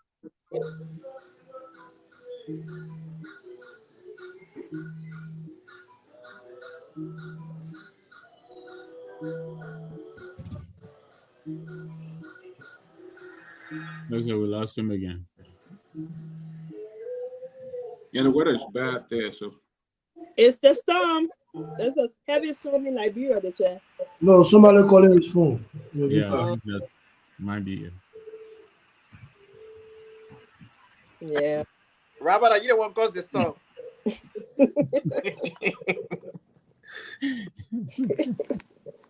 Well, any news on Liberia or what? Any hot topic? Why? They hot topic. They suspended the LTA boss, the acting boss. Who's that? Kamara? Who's think the acting boss? Kamara. Kamara, yeah. Okay. Well, I know. I heard of him. But it's long overdue, man. It's long overdue. I know him. I heard of him. But I don't just want suspension. I want people to be held accountable. They gotta be prosecuted. But this government and is if found very, guilty beyond reasonable doubt, should be this put government is on becoming very, All right, very. so gentlemen, I'm back on. All right. All right, so basically that was the basis for which the two of them gang out. And then in the letter you find, if you want to, I can find the letter tomorrow and send it to you, Tomalin, so you can distribute to you guys and see that letter and my reaction, and then we can start to discuss the whole case on your forum, so you can see exactly where did I go wrong. I would have loved to have seen the disposition of that thing from the president of it or from the Minister of Justice to see exactly who what at fault. What did I do wrong? What did I do wrong? But to be a director of an agency that basically is on record now to have prosecuted 2 hardcore drug dealers. What did I go wrong? So I needed that to be told to me one way or the other to do. So Mr. Robert and the rest of the guys who stand in judgment so they can see exactly where I stand. But at the end of the day, I have come here to challenge all the detractors, all of those who have had their own personal view on these issues, because the records are clear. My 35+ years record is clear. Thank you. It's there. I work with deputies. I work with Brandon Samuka. I work with Joe Tate of all person. I work with Chris Massaquet. I work with Gregor Como, who was my deputy before he became my chief. I work with him without any acrimonious situation. So to come back today to see that I've got 2 guys that I proposed. The problem was that these guys felt that they could be director too. So apparently, since they found themselves in this process, Mr. Fadiga had told me at one point in time that he's not going to go along with what Bauko is proposing to him, and because Bauko has got his own plan and blah blah blah. I said I'm not taking that because I know exactly where your own stand was. So basically, when both of them could not to actually fight, so I knew that these were 2 friends conniving to actually create their own setup against me. So I took all of them, I treated all of them like that. By the end of the day, the truth can be told by the letter, by the communication, by the video that was put out there. And so I stand vindicated by this arrangement. So Robert, that is it for you. Well, Robert is just coming in now with the questions. Yeah, let you come in. I waiting for you. Robert, go ahead. I'm just coming in. And by the way, Mr. Komai, if my assertion of you running away came out disrespectful, my apology. It wasn't my intent. But I truly want. Well, listen, this is not your first derogatory in reference to me, but it's okay. No, I'll take it. I'm a big boy. I got thick skin. I'll take it. Go ahead. No, absolutely. I'm a professional, so I like to go ahead. I basically I take it in strap. Go ahead. I'm listening to your questions. And I like to be fair, right? So we appreciate you for being on, even despite the storm in Liberia. But let's get to it. You mentioned qualification. You mentioned your wealth of experience and all of these things.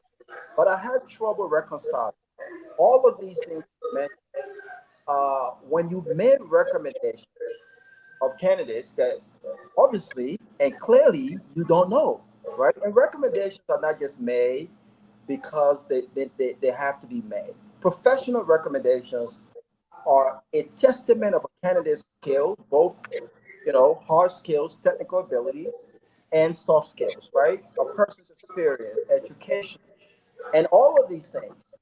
But you made recommendation in all of your explanation. You admitted that Fatiga is a nobody. He has no work whatsoever. He has nothing. He did not fit the description of the job. But yet and still you recommended Fatiga, right?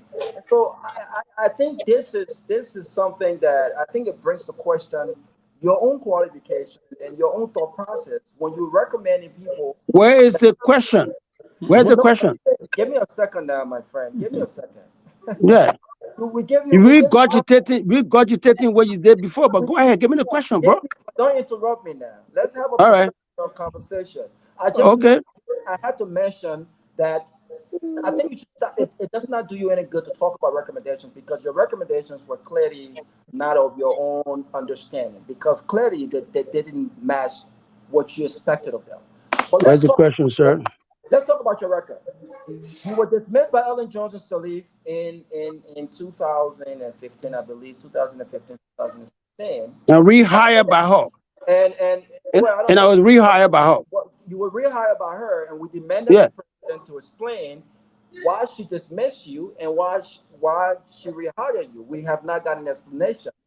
But you did apologize during your exit, and you apologized to Liberians for everything that you've done, even though you did not explain what you had done. But here's my question to you. Chapter the section that establishing the LDA, section 4.13, page 7, states that a general director of the LDA must do a successful examination, medical included, drug tests before sitting as director general of the entity.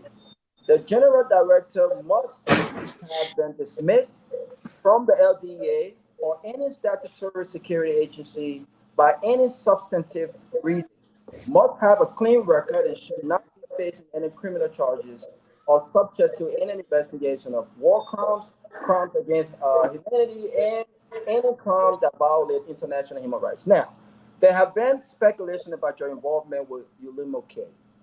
All right, and a lot of Liberians did not want the president to appoint you in this position. Did you present a drug test to the Senate during your confirmation hearing? All right. Thank you very much for all the ranting arrangement you had. And I appreciate the fact that you brought in my dismissal by Madam Ellen Johnson Sirleaf. Madam Ellen Johnson Sirleaf, in her own quest to actually calm down all of the innuendos that was surrounding my performance and stuff like that, decided to excuse me of the job and decided immediately rehire me and extend her apology for all of the inconveniences we've had. Yes. So I started and I appointed me back to the same position. That's one. Two. The issue of regards to the appointment that the appointing authority had, it is with the president. Before you are appointed by any president, you go through background check. As head of agency, you go through the background check, and I thought I passed through the background check for this president. I had the opportunity to be vetted. Matter of fact, I was on the short list of being director of police for this particular country. So to say that we had shortcomings with regards to our integrity, that is baloney.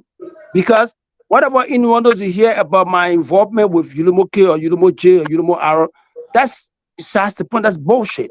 Because at the end of the day, what we did, everybody have had the opportunity to actually be on one side or the other. Whether you are a guy sitting on the fence, whether you guys sitting out there, one good thing that I know, that I was never part of any armed force. I did not fight any war. I did not have any arrangement with regards to my involvement in any of these crashes. Yes, Haji Nkrumah was my first cousin, may his soul rest in peace, who basically set up and signed the peace agreement. He was a cousin that I really have a lot of respect for. He was a professor at University of Liberia. So to say that my affiliation with him or my relationship with him would bar me from this, I've never been dismissed for any criminal activities. I've never had a chance to go through any situation. So these are the innuendos. These are the the cheap lies. No, let me finish. These are the lies and cheap gossip that you guys are spreading around, that a majority of the Liberians did not want me the president to be appointed. That's bullshit. That's lie. Okay. When I got my appointment, I claimed majority support from the Liberian populace, both here in America. Besides guys like you who will sit behind these little microphone and people character, besides guys like you, we have majority of the population healing, and my performance was there. So for you to say that majority of Liberian, that's just in your head. is nowhere around Liberia, nowhere anywhere around. My appointment was initiated by Liberians, and today Liberians want me in that position today. As I speak to you, Liberians want me in the criminal justice system today. By the way, I'm a professor. I now teach at the graduate school in the criminal justice university here. So for you to sit there and concord these little lies, concord these little individual personal perception that you have, this is the perception that will the deep-seated in your little mind that A.B. Nkrumah was not accepted by Liberia. That's a lie. So I have to interject, Mr. Nkrumah, and I see that you're getting those. I think you should track it. I think you should take it back. One second. I have to interject, though. I see that you're getting a bit emotional. I think you should track it. Which is fine. But you didn't answer the question. I think you should track it. But you didn't answer. I think you should track it. You didn't answer the question. I think that, look, listen, let me tell you one thing. No, you listen. No. Look, my presence on this show. Who in charge of the show? Exactly. You can't keep talking. All right. My presence on this show. My presence on this show will continue. My presence on this show will continue if a guy like Robert don't retract his nonsense he just said about me. Robert, give me a minute. Mr. Nkrumah. Yes.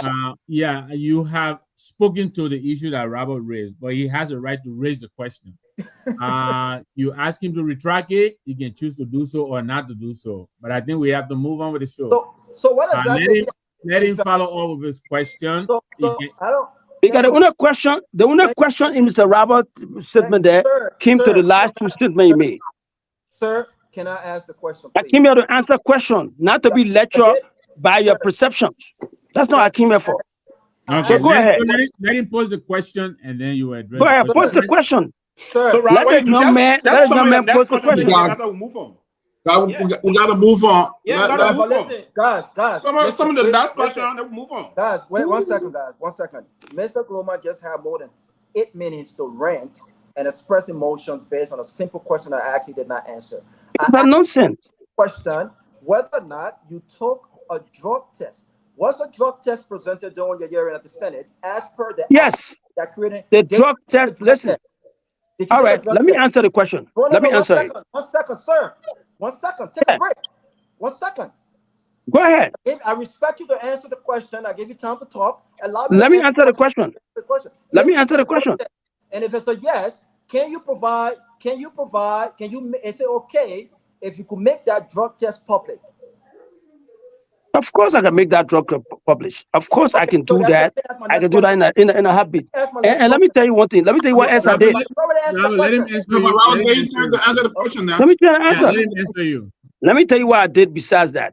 Besides the fact that we came to the Senate hearing with the drug test and were told that the Senate wanted to have their own doctors to come and go to the drug test. Besides that fact, the records are there. The Senate hearing records are there. When we intimated that we had a drug test to be presented, we're told that the Senate will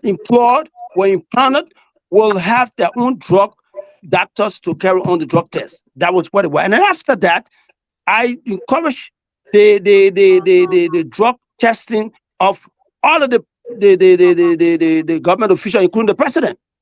So what are you talking about? Okay, thank you. I took a drug test at that level. Thank you. Thank you, Robert. Thank you very much. Yeah. Let me ask my next question. No, Mr. Raul, you had more time. Let's move on, Raul.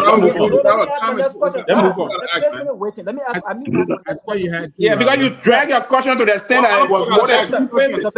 Please allow me. No, you allow this guy to talk. Yeah, but he's a guest, Robert. We get more chance to talk. Let me ask my next question.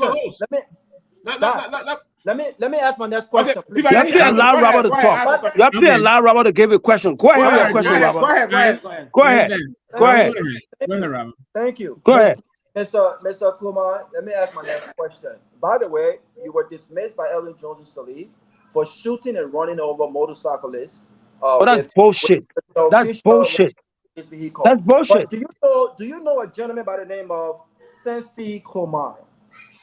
I may be pronouncing it wrong. It's Sansee. Do you know a guy, Sensei Nkrumah? Okay. Was Sensei Nkrumah an agent or paid agent of the LDA? That's a bull lie. I don't know what you're talking about. Guys, I don't know what you're talking about. all on the show. Mr. Clement, you cannot come on a public platform and use these kinds of. You cannot do that. If you cannot, because you're lying. Then get off. Do not. We have folks listening. You can't be using BS on national radio. If you All right, I'll take that back. I take the BS back. Platform. So I asked I'll you take the question. BS back. You know a guy named Sunset Clement. You said yes. What's he? I didn't tell you yes. I didn't tell you yes. I didn't tell you yes. That's no. So you don't know him. I don't know who you're talking about. Okay, you don't know him. So no. Why was we gotta move on, man. Why was he conducting on your watch? Why was he conducting drug raid on your watch? Because I don't know what you're talking about. So you don't know what that is. I don't know what you're talking about, sir. So you don't know. So did you prevent Hassan Fatiga from arresting the gentleman called a notorious drug lord called Garguah? And why did you prevent him from doing that? So what thing? Did you prevent? You do, but you do know a guy called Garguah, right? What about Garguah? I don't know what you call Garguah. You don't know the notorious drug dealer in the country by the nickname Godlord? All right. Yes, I do know the guy called Garguah. But let me give you. Why did you prevent your deputy from arresting him? Thank you. Why were you protecting him? Thank you very much. And listen, that's one of the. No, I come here. Let me address that question, Jeremiah, please. The reason why this is some of the lies that this Fadiga kid is running around with that prevented him from doing that. Now, let me give you the story behind the Garguah situation. Garguah was a drug dealer. He is still a drug dealer in the Peabody area that was spotted in most of our intelligence before that came over. When we found out that Garguah was a drug dealer, we sent out a warrant. We sent out our quest to arrest him. I asked Mr. Fadiga to arrest this guy and tell his operator to arrest this guy. What did Fadiga do? Fadiga and his people, from the information that came from these folks, Fadiga and the people arrested this guy and released him. Now, the information we got was that the guy paid $1,000 to get released. That's the intelligence that got to me. When I found out that this guy was released and this guy was a major drug pen in the Peabody area, I decided to I ordered the guy rearrested. I asked the operation port to go about and arrest this guy. The guy went underwater. I have recording that I can play for you on your show that was taken from this guy to one of my intelligence officers. That the money that they received, how they were actually getting connected to this arrangement. When I got that information, I decided to basically find out how it happened. Now, when I started to research this guy, when I asked Fadiga, I said, Fadiga, did you arrest Garguah? Oh, yes, Chief, we arrested the guy, but we didn't see him with anything, so release him. You released the guy? Yes. Why did you bring the guy to me? I ordered the guy arrested. Why did you bring the guy to me? Oh, Chief, we'll find me, we'll bring this guy. He could not bring this guy. So I researched this guy. I found out that this guy is the major fulcrum upon which the whole drug situation is centered around. All of these guys, the guy is a Sierra Leone connected guy. All of the drugs that coming from the kush that's coming from Sierra Leone were coming straight to this guy ghetto. And this guy they were using the guy as a distribution point. There's another drug dealer, Al-Hassan, that is actually sponsoring this guy. I said, okay, let's find a way to get to know this dude. So I sent the intelligent people to build some dossiers on this guy. To find out that this guy actually was receiving drugs from folks to come in. All of the drugs coming from Sierra Leone now, the kush were coming straight to this guy to be distributed. So because we already know of this guy's controlled ghettos around, but this guy is the guy we on our quest to arrest drug dealer coming to the kush to address the kush situation. Let's find this dude so that we can find a means to get nip on the kush distribution. And that's how a dragnet was set up to arrest all of the guys coming from Sierra Leone for this guy ghetto. We arrested 3 guys. I don't know whether you can remember, you heard that we arrested a guy from Sierra Leone who said we were related to the president's wife and stuff like that. He was one of those guys who were arrested in that dragnet. The guy was arrested. We picked the guy up from the parking there. They took the guy, followed the guy all the way to Gongloe area. Gongloe basically found out that this guy was actually, we arrested the guy with Kush. We stopped. We dropped him. I think the answer is enough. Let's move on. Let's move to No, it's not enough. No. You don't want me to explain about your man. Listen, let me explain. No. I will explain about your man's complicity. Hold on. Don't run. So when this guy was arrested, I got more questions to ask you, but James, we don't have time. no, you do have. Fadiga is your friend.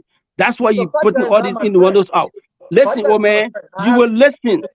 I'm the guest on the show. You are the listener. Can you take control of the program? Somebody will get off the show, man. Robert, I'm the guest. I'm the guest. Robert, no. I will explain this thing. I'm the guest that you listen to me. Let me explain. You put up a question about Gongloe. Let me tell you about Gongloe.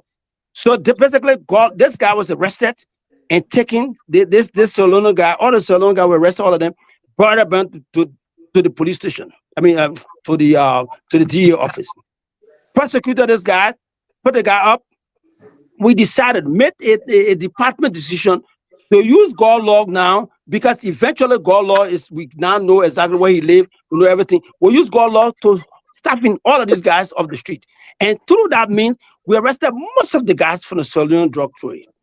And at the end of the day, I gave instruction that Gongloe be arrested. That was the last order we provided. Thank you very much. So just so you know. Thank you. Siliki, you've been waiting patiently. I think you're up. Thank you, Robert, for your contribution. Yeah, thank you, Mr. Sanvee, and thanks to everybody. Good evening again. Good to be here. So, Mr. Kroma, good to have you on the show. So, thank you. I have a comment and a question, and my comment real quick, and I'll go back to my question. You know, we Liberians, we don't like to say the truth, and this is really killing our country. So, if you make a comment, it will be a comment and one question. Yes, of course. Okay. That's what I'm going to do. Just a comment, a very short comment. So, A.B. Kroma has been in the Liberian government for many years. His work as a chief of staff, CRD officer, 102, in different capacity and position in the Liberian government. Not a day, anybody in Liberia saw him flirting with his senior officers or people below him, like what we saw in the DA happening recently that led to that dismissal from the president. And why I say we don't like to say the truth, here is the thing. Everybody who supported, including the Fadiga brothers, they told us that Joseph Baga had 46 years government experience. Joseph Baga won the election and appointed AB as the director for LDA. And Joseph Baga, instead of appointing the main deputy, he told AB, look for somebody that you're comfortable with. That's Joseph Baga's responsibility. But he left that and gave it to AB to do that. We're not complaining about that, but we're holding AB for recommending a guy who begged him practically behind the scene. That, I beg you, I want to work with you, 2 other parties. And he accepted on a good intent to bring those guys in to work together for the sake of the country, and they started sharing information. Everything Brother Robert is saying, I respect Brother Robert so much. Everything he's saying here tonight, Fadiga is texting him. And that's why he do. He share information with a brother about the LDA, but he claimed to be a professional man from the United States. This is unfortunate, and this is where, for me, my disappointment is coming from. Here is my question, Mr. Kroma. This lawsuit thing you put against the Fadiga brothers, I want to know, because we've heard a court coming up, sending writ of arrest for them, and at some point in time, we heard that, I don't know, 1 million lawsuit, $1 million United States dollar. For me, I think this is unrealistic. What is the damage caused? I want to get an understanding of what this lawsuit have to go all the way, because at the end of the day, I'm always in support of justice, people defending their character, but we've seen so many cases like this. The last time Dylan wake up and say Musa Benete are criminal, and Benete went to court, they seen 1 million lawsuit, and we never hear about that case again. So is it going to be the same case? We've been seeing around people just wake up are going to court, and this is 1 million lawsuit. How realistic this is that you are suing the Fadiga brothers? I know you, and Liberians watching this show know you very well. You know, you've worked in government from time in, time out. You've never insulted any politician to make a way to government. Your record have always spoken for you. But for them, they came to government because they wish Toria could die. They caused comments, they post comments picture on Facebook and say all kinds of denigrating things. So that's why they were rewarded with a government job. That's how they, you know, and that's why yesterday people were attacking me that I'm attacking. But I want to know how realistic this 1 million lawsuit is and how far is it All going right, to? Siddiqui, thank you very much. Let me just indulge me a little bit. Let me give you the chronological event that brought me to the lawsuit. Now, first and foremost, let me tell you, say, Siddiqui will have to Mr. Rabba will have to understand that at the end of the day, what we pass through, whatever is sent to him from Fadiga, those things with regards to, oh, you fire but when I'm selling, and you got this, you work with Udumo K, Udumo J, Udumo R. Those are all that information. historical effects that has no bearing on my life. Those are Nyenwolos that came from people who have their own subjective views about me. That number one. Number two, listen, man, listen. Robert, let Nah, him, so let I him, just I want to clear that. Robert, let him, please.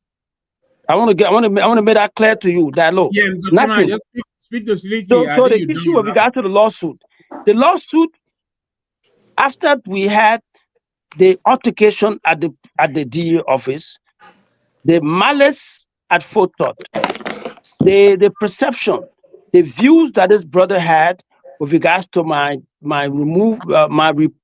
rehiring that guy, dismissing his rejection of that guy, that became a problem for he and his brother.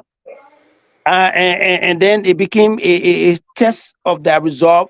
So they decided to go on offensive to impeach my reputation, to start to send innuendos on gossip about AB got drug affiliation and all of this situation.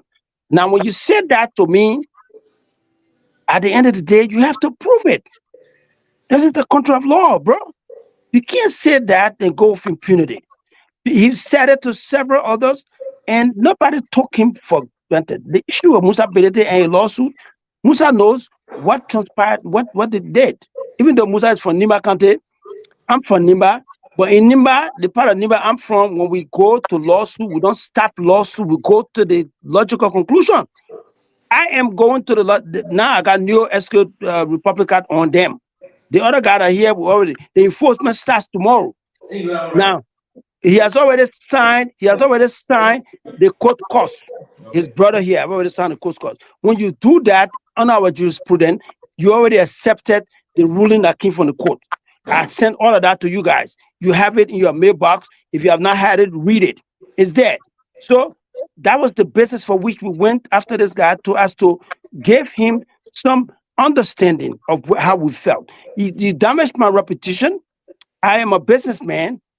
It affected my income to a larger extent. I have contract canceled on me. So the damage that they brought, that was the result of it. In this country of law, when you do that, you pay for it. You indemnify the person. You make the person whole. I requested for $5 million and it was reduced to 1.4, 1.5 plus another $100,000 for other damages. Now, you might be laughing that this is it. I'm not that kind of guy. I will take this to the last court. The Fadiga will pay for their indiscretion. They will pay for their naivete. They'll pay for their loose talks. That's what I'm intending to do. Thank So you very much. Thank you, Mr. at the end of the day, that's what we are. Yeah, thank you. Dr. Peabody, you haven't asked a question yet. Yeah, Let's share the wheel again. After Dr. Peabody, we'll go back to Sylvester, we'll go to Cyril, we'll go to Robert, and come back to Siliki. I think Anthony is going to come in. We'll see what to put in. Dr. Peabody. Yeah, Mr. Krumah, thank you. Thank you, sir. Let me ask you, Mr. Krumah, I was trying to believe that you are a true patriot. You served Liberia faithfully. I believe that. Thank you. And Thank you. but you had a great relationship with President Barker. In fact, you helped President Barker a lot during this campaign. What did President Barker believe the report that was sent? Did he not use? Couldn't he use his discretion to say, hey, A.B. Kromah is a very responsible man. He served the country right, and looking at your experience, do you think that the decision that was made by that committee, do you think it was fair to you? Doc, I respect you very much, and I think you're one of the best species we have, and to have you on this show is giving this show more legitimacy and more reverence as it should be. The issue with regards to fairness, from the length of time I spent in government, I've been fired, hired, and let go. I was joking the other day. The only person who have not let me go was the late President Toyo during the interim government. But besides that, everybody else will come. They will tell them in the windows and gossip like well, rather than spraying around. They will take me out, and then they realize that no, this is not right. Okay, then they bring me right back. They say they lied to me. This was in the windows and gossip. So they say, well, you know what? Look, my man, sorry. Madam President say, I said, Madam, why was I fired? You say, look, I'm the president. I can do whatever I want to do. And you know what? That's my mother. She says it. I took it. I move on. Okay, so that's what it is. But what the paper did, as far as I'm concerned, Article 56 gave this woman the right to hire and fire. Yeah, I will not question. I will not question his decision. And I can tell you, one of the reasons why I can challenge the presidential authority, what I can do as a law-abiding citizen, as a lawyer in training. By the way, I'm in the law school now, so Robert, watch out. You'll find an attorney general in making. So watch out. So keep all of those information you get for me. Keep it in the bank. I will come coming back for you. Okay. By 2017, I will be back at your neck. So keep all of those records. If you were there, you know more jail, you know more K. Keep all. Why you know more jail, you know more K were going on in New York, John Jay going to school, making sure that I qualify myself for the American jurisprudence. So for you to start to say that, watch out. So at the end of the day, this old man have got that right. So I didn't question it. I've met him since the decision was made. I told him, I said, oh man, listen, you are the father of this nation. You have constitutional responsibility. If you took the decision, fine. I would live by it. I'll stand corrected as to the issue, the results that came up. But I will not question your ability. I will not question your constitutional authority. But I have my own recourse. And I kept quiet, and I'm still quiet about what transpired with the president. But what I did in return, I went to court to address the innuendos and libelous and slanderous statement that came out of these two-headed monsters. I said it, and I followed through the court system, and the court has given me judgment. I have been indemnified. I've been made whole. I'm waiting to collect my money, and I will attach the handcuff, the sacks that way I will attach it.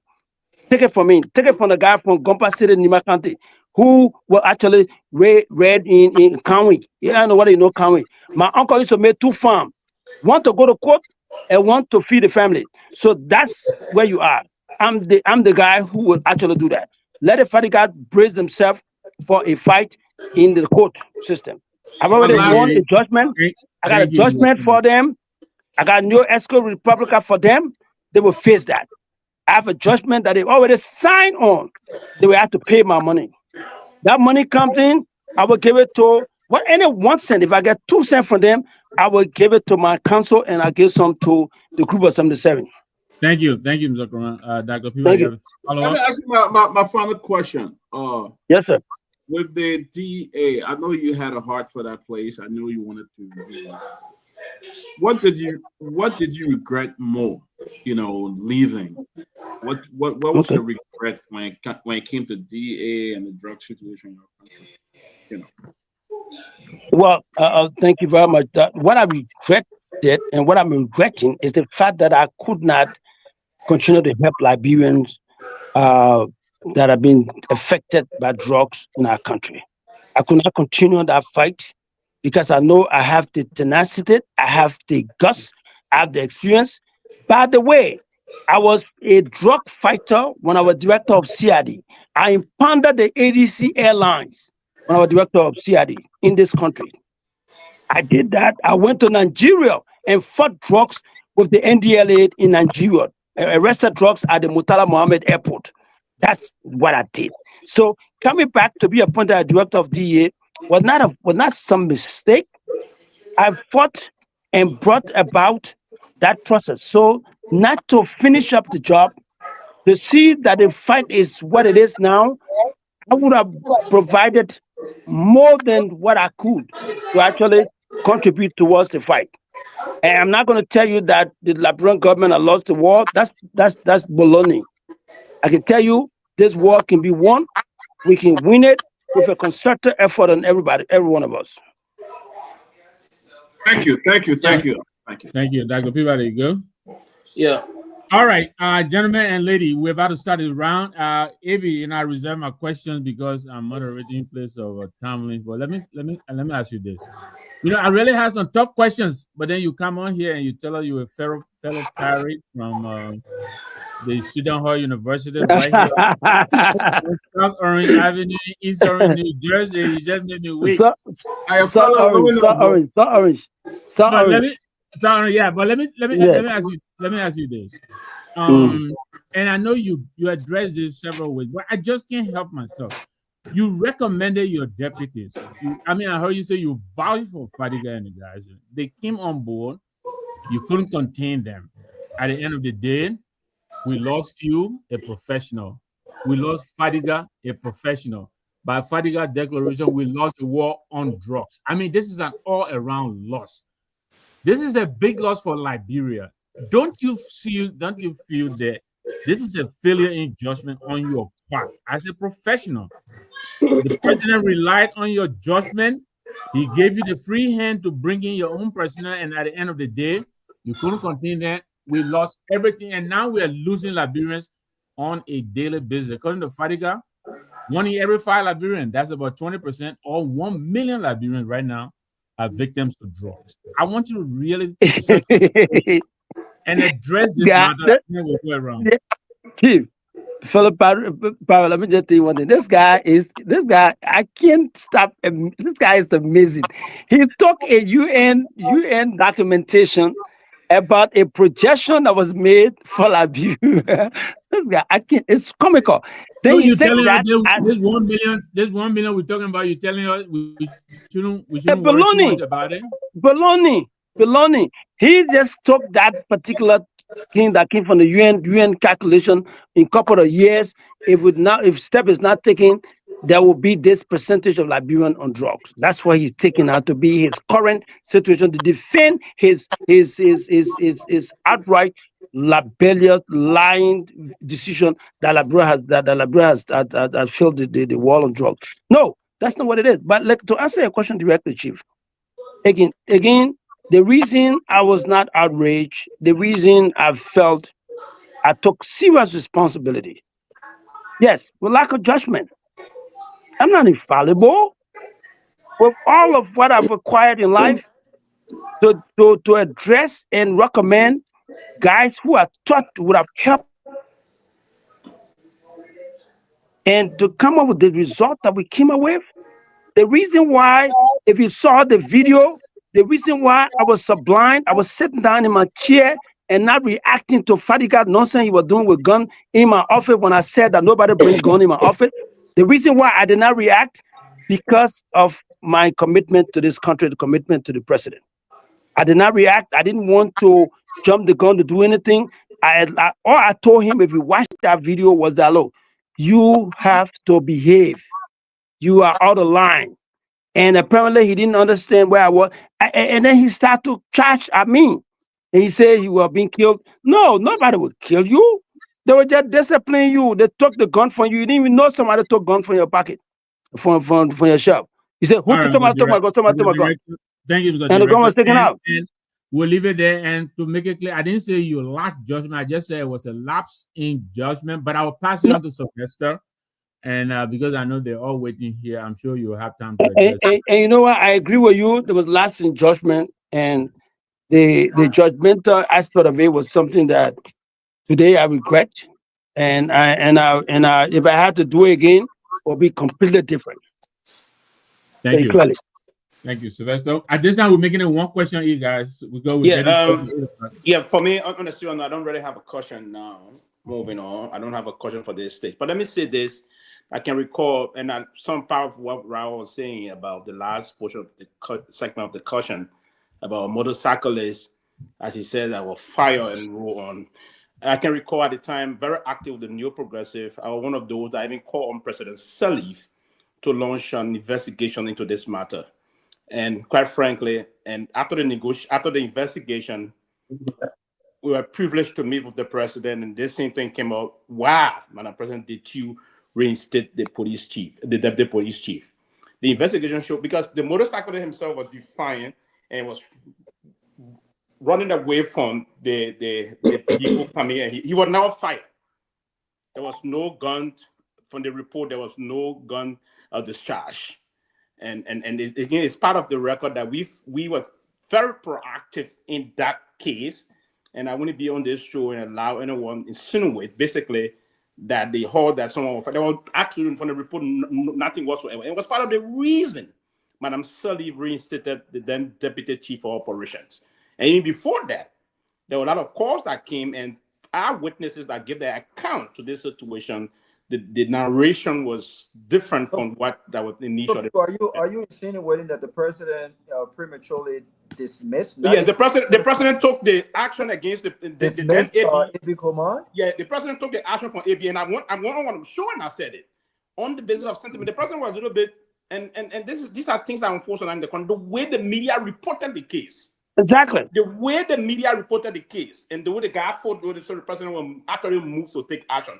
President Sirleaf sometimes took action on the basis of public sentiments.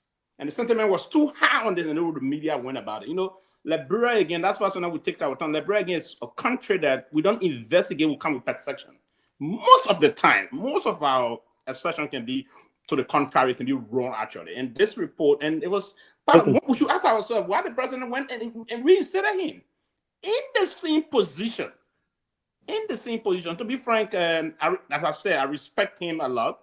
I work with along his former boss, Chris Massacre, at the time he was. So, and most of the things we push to them to save most of the community. At the time, the Balanced region. You call AB, he would 2, 3 in the morning, he will come up. Our region was terrible, and when I called the police chief, he said, call AB. And so I did some work, Mr. Nambi, with him at the time. And this same report, we elevated this issue at the time to say that we have to do this. But it was, listen, as deputy chief for operation in the Liberia National Police, you have to be firm and follow basic regimentation.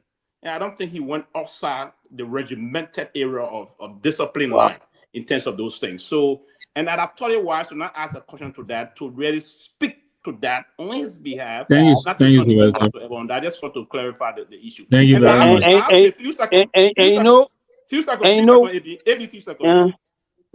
The issue about appointing folks, the late former Professor Somo Kupi was appointed as deputy Ben Governor by Haraji Kurma. He didn't fight war. He didn't participate in the war. It was a recommendation. The AB appointment came as a portion of a UNIMO K recommending people to get an appointment. Somo Kupi got the same. A lot of professional Liberians got jobs from LUR, from GOL, from Model. They didn't participate physically in the war, but they got those jobs because they were competent people that knew these people that have someone that got appointed. So this is the way, even at the time of the Liberian, this person went to in Ghana to bring about the interim administration. I know you're not your next deputy director here, Avi, but go ahead. Just to buttress that, gentlemen, just to buttress that, Wilson Tappet also appointed on the ULUMO slot at that level. Yes. Madam Ruth Perry was recommended by Mr. Haji Kruman to take that thing. This guy called, what's the former justice minister? What's his guy's name? Musa Deem was appointed at Telecom on the ULUMO slot. I happen to be a guy who had a little bit of I was not a military guy. I've never had AK-47 in my hands in my life. I was appointed all along. I had my police pistol always with me. until when I was appointed chief of staff, Mr. John Mark Inega gave me 5 bodyguards to bar me because I told the folks I was not coming because the late Dumuya was my first cousin, the guy who was chief of staff of Ilumo. He the one that came from where they came from with the war, and he was appointed by his poorest he had in the crisis. That's how he got there. When he was killed in the April 6th crisis, for which I didn't participate, I was recommended by him after I had gone to Ghana. I worked with this guy called the former UN Secretary Representative Gordon Summers. Gordon Travis Summers was the guy who encouraged me to affiliate with this process because he felt that I was young. I was 29 years old, bro. He was asking me to go and affiliate myself and create the environment so that some stability can come to this process. That's how we found ourselves affiliated and participated in this process. At the end of the day, when we were appointed, we rejected it, but we were encouraged by folks around, by this guy who used to be the National Security Advisor to the President, Gerald Rollins, Kojo Chikata, in Accra. He asked me, Silo, look, you're not a military guy. We already recommended that we put guys, the essence of this chief of staff position is to have people to complete the construction of this government. We need guys like you, young guy like you, so as to bring about some stability in the formation of this government. That's why we needed you there. We'll have in our recommendation, the guy responsible for the ECOMOG will bring about representation for all the government to provide you bodyguard. They gave them 1 pickup. Nigerians recommended 3 guys. The Guinean, the Sierra Leonean, all of them recommended bodyguards for me. That's how I managed to accept the position to go through the transition process. So when I see guys like these guys making these comments, look, I would, at the end of the day, now, for what has been espoused on these issues, we will find a day. I'm writing a memoir. You will see it, Mr. Robert and the rest of the guys. You'll see in that memoir what transpired. During the crisis, I sought refuge in the barracks. I stayed in the BTC barracks from the beginning to the end. I never went anywhere, and I could not cross any checkpoint because I'm from Nima Kante. I'm a Madingo from Nima Kante, who was an intelligence officer when Doe was president. So my face was clear. I was on television. There was no way I could pass any checkpoint. So I confined myself to the BDC barracks. I did not leave from there until there was peace in this, until ECOMOG came. When ECOMOG came, I got my butt out of there. You weave a very complex web, my man. Listen, yeah. Let's bring the guys in. I think it's going to be Sarah and then Robert, Siliki, and then okay. Let me turn it over to Tomalin. Let me turn it over to Chief Tomalin. Welcome back, my man. You left a very ruckus show on my hands, but at least we still. But you still had everybody prison. Yeah, well. But how you dare leave unceremoniously? I will take that stuff in the bag, my man, so for the show to be on stage, you know. Because so the bag, I'm handling for the order we've established. You stay there though. Okay. I just put a question. Abi, I'm sorry, right? Yesterday during the interview with Padiga, I want to know what is the relationship between you and the police director, Inspector General Coleman. We're good. Okay, because he said that at one point in time he saw the intervention, and when he brought the issue about, he looked at his colleague and with his sign that this guy expressing from AB was saying AB issue or something like that. I asked the question, what do you have a good relationship? He said the guy said what?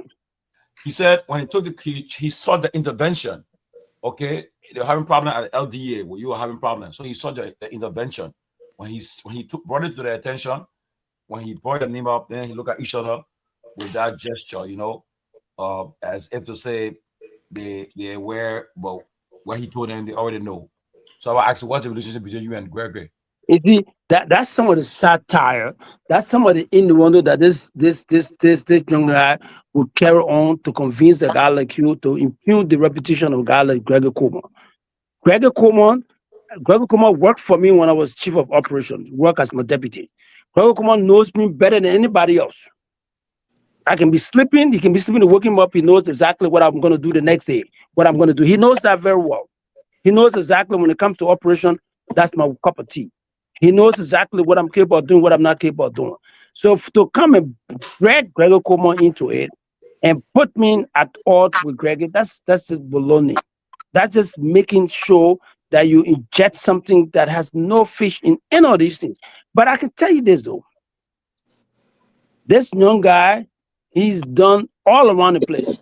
I've been committed myself to ensuring that all these Nyenwolos, the gossip, I'm a little baffled that they have monitored your shows all along, and to see that a guy like Robert that had a lot of respect and understanding for will fall for the spreading of this rumor by this kid, and to come and repeat those nonsense. I'm a little bewildered. I'm a little baffled by them. However, do not take Fadiga's statements at face value at any given time, because he has satire, he has innuendos, he has gossip attached to it, so as to certify his aggrandizement at any point in time. Like I said, I repeated the issue of my affiliation with the AFL to you right now.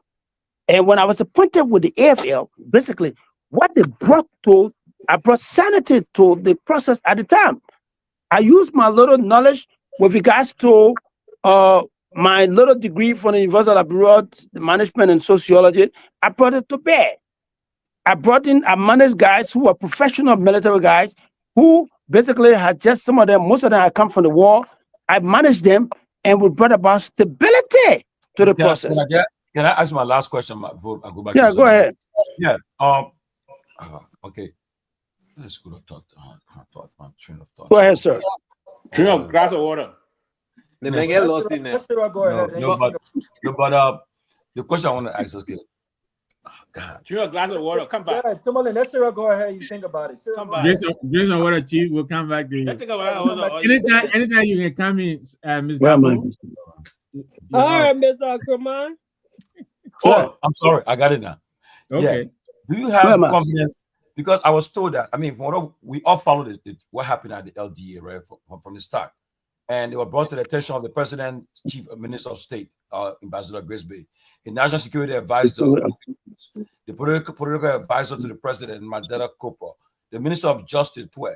Do you have confidence in these people that they never handle this thing the right way? Because how they handle it the right way, I don't think, like somebody said earlier, I think by then, you guys, because once they fire you, they find it's difficult for them to be reappointed.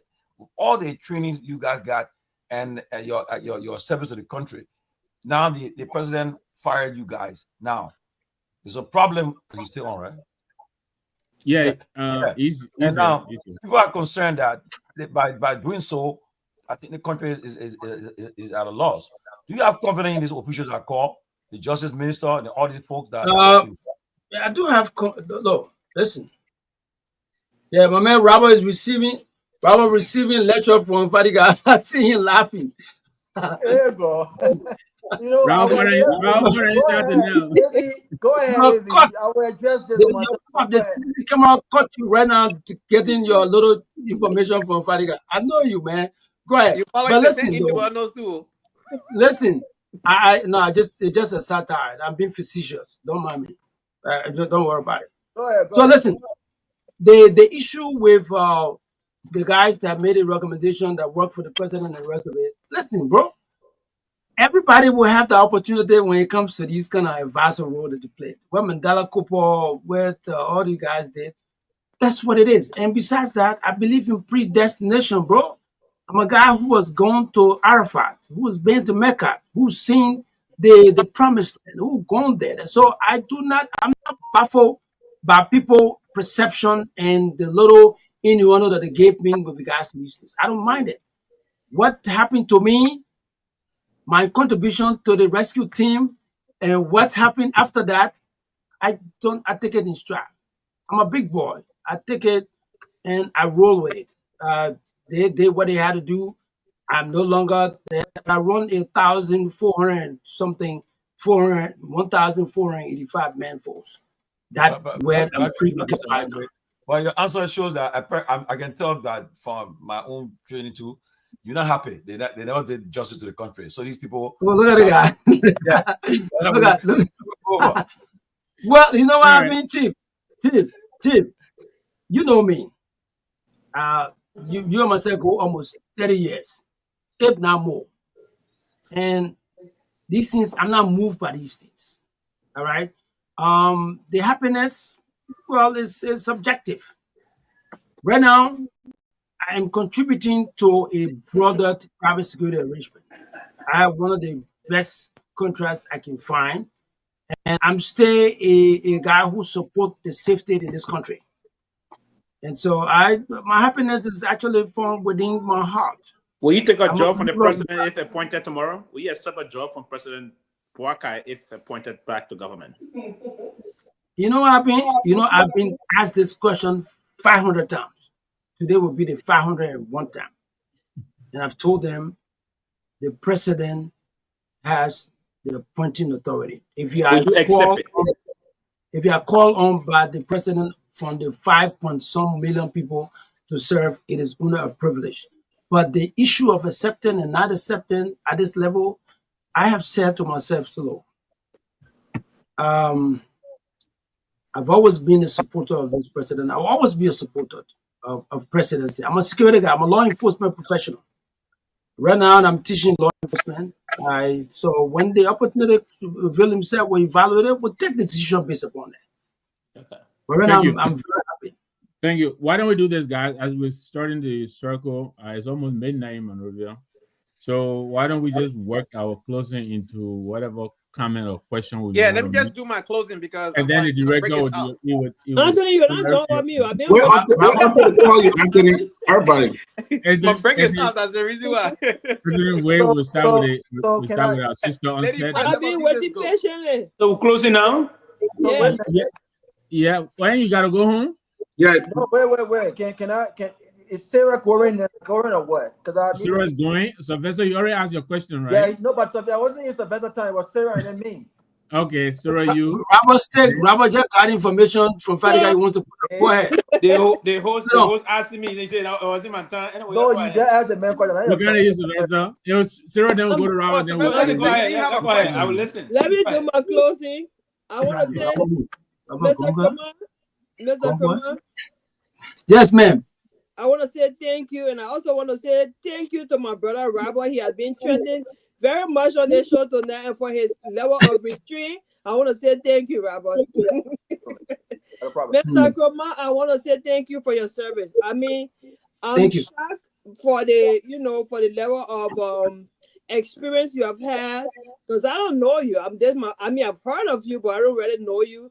And when Fadiga was on here yesterday, he explained his own resume. It was impressive. So to tell you the truth, you guys are all bright and smart, and our country really need you guys. It's just unfortunate that you just couldn't make it, to work together. But I have a hypothetical situation here that I want to explain. Take for example, President Boakai called you guys back to the office. You, Fadiga, and the other guy, all three of you back to the office and say, no matter what, for you've been to Mecca before, so forgiving your brother won't be a problem. Forgiving your sister won't be a problem. Okay? So, President Boakai call you guys and say, y'all sit here, y'all do this work, we need you. You guys are professional, we need you. What will you do differently? First and foremost, Mr. Fadiga will pay my $1.6 million. First thing. Listen, I'm serious, Sarah. Really? Okay. $1.6 million. $1.7 million he will pay. Other than that, the clothes on his back, I will seize it. That's first thing. After we're done with that, then we'll talk about whether I can accept a guy who will record me in a meeting to tell his brother who will be creating content for some TV, something. I would now start to have the option to accepting that. But first and foremost thing, let's take this. I will tell the president, I said, no, Chief, I respect you. Papa, no, I respect him very much. I want to respect all president. But Oman Boakai is a pops. He's my uncle. So I will accept those things for him. But caveated with the fact that $1.6 million is staying in the ban is I can't violate the law. The court has a judge that this man is to pay 1.6 million United States dollar. He said he signed the court cost. He signed it already. Brother signed it the other day. We were served on him. He signed it. So he will pay that. Then we'll follow up on the other one. No problem. Okay. I'm okay. But you pay my 1.6 million, I will go away. So in my closing, I would recommend something. If that would have happened, or if that was to happen, I would say, because first of all, from all of your explanation, your expectation of Fadiga, with regards to the job was different, in my opinion. You had a different perception about him when it comes to the job. You wanted him, you felt that he could be a good counselor, you felt that he could be, good in a specific area. But he kept to be deputy to you. So his job was not limited in that particular area. He had to do other things. Even though he was subject to you, he didn't have to take any unilateral decision. He needed to consult you before he make any decision. But at the end of the day, it happened the other way around. So I would say, first of all, be specific in your job description to whoever you want to be a deputy. If you want your deputy to be working in a specific area, make it known so that they don't overlap functions. That would be my advice. But at the end of the day, I also want to say thank you for your service, and it was a great show. I enjoy it. I enjoy the interaction with you. Thank you so much. Sarah, thank you very much, and I appreciate it. I was advocating for you when you were not here. I need a female person so I can say, and the female for you too. Right. I really appreciate it. But listen, like I said, I'll take it in stride. The issue with regards to delineating the issue of job description, yes, as somebody with a master's degree in HR, I understand that to provide a portion of this thing. However, it was not confined to him being just a social worker or somebody who will be a psychologist or will be an interventionist. No, that was not what. The specific role I thought the guy would have played was that, but also he has to come in and help me in operation. But what he did not understand, he didn't understand that his role as deputy for operation was actually subjugated to the whims and caprices of the director of the department. He didn't understand that. That's basically the shortcoming. So, Mr. Robert, Mr. Gongloe, go back and tell your buddy, say the next time you have the opportunity, always know you're not the head, the deputy, you are the deputy, you have to now subjugate yourself to the head of the agency. That's why he doesn't understand. So try to pass that on to him. Yeah, Robert? Mr. Robert, you understand that? I understand. Yeah, take that to your body.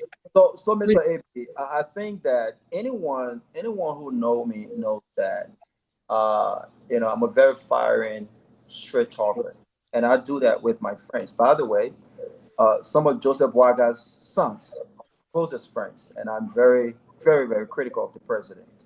And so I don't want you to misconstrue these exchanges as personal, because I think at some point you took it personal. I've never met you before. I've never met you before, and I do know people very closely that you know. I have examined your professionalism, and my issue with you is not personal. It's not about Fadiga. For the record, I said this yesterday. Fadiga, the Fadiga's brothers' politics. I do not agree with that. I do not agree with the flip-flopping and I don't agree with it. I don't agree with much of what he said yesterday. But I do recognize his experience, and I do recognize the fact that in Liberia, we need to trust other professionals in other areas, especially when folks who've occupied positions in not just like you work as deputy IG for operations. You work in various positions in Liberia. I have advocated for many professional Liberians to return, whether it's in Liberia or abroad, to return home and be an equal part of the process. And so my issue with you, and I said it when you wasn't on the show, and I will say it to your face, respectfully. My issue with you. My glasses. Yeah, go ahead. My issue with you. My issue with you is how you've conducted yourself as leader. When you are the leader of the LD, any leader for that matter, there are higher expectations when there are issues within your organization. When you go and do an interview and you refer to a grown man who have children as a kid, I think that's not professionalism. when you go and do an interview or you come to a public platform, regardless of your disagreement, and you use these different expletives like BS and things, it reflects your professionalism. And I've said it. I said I do not like the fact that AB has conducted himself as a thug. I'm a straight shooter.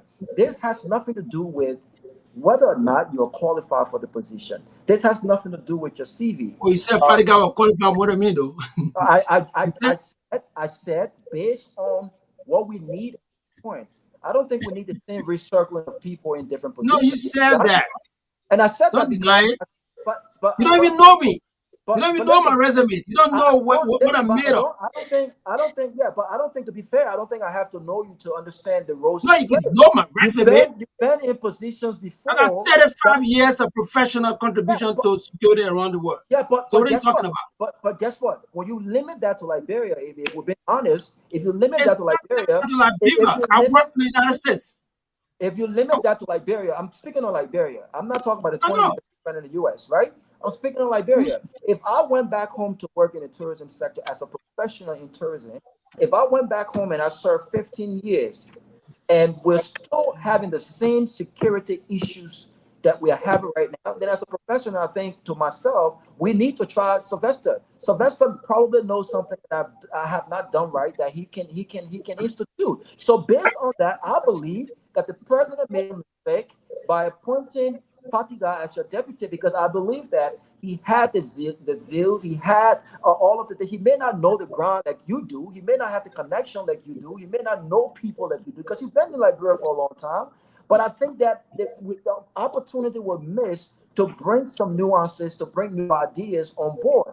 Having said that, though, I appreciate the fact that you came on this platform today. And I want to close on this note, and I want to ask you this question, and you can expand on this. I don't want you to leave this platform thinking Robert don't like me or Robert hit me. I don't hit anyone, right? You like me? What do you like me? That's me. But AB again, and maybe you have some regrets. You may not publicly, but I just don't like the way you've conducted yourself. I believe, had you shown some sort of leadership with your experience in conducting conflict and conflict resolution, I believe that what happened at the LDA would not have escalated as it did. I strongly believe that you can go back in hindsight and think about this. Had you shown the kind of leadership that reflects your experience, what happened at the LDA? The LDA was brought to public disrepute. And you know what? The buck starts and ends with you. You are the leader of the LDA. Robert, try to land so we can move on to someone else. I want to caution you as you move forward, regardless what happened to you. Regardless of what happened to you, I want to caution you.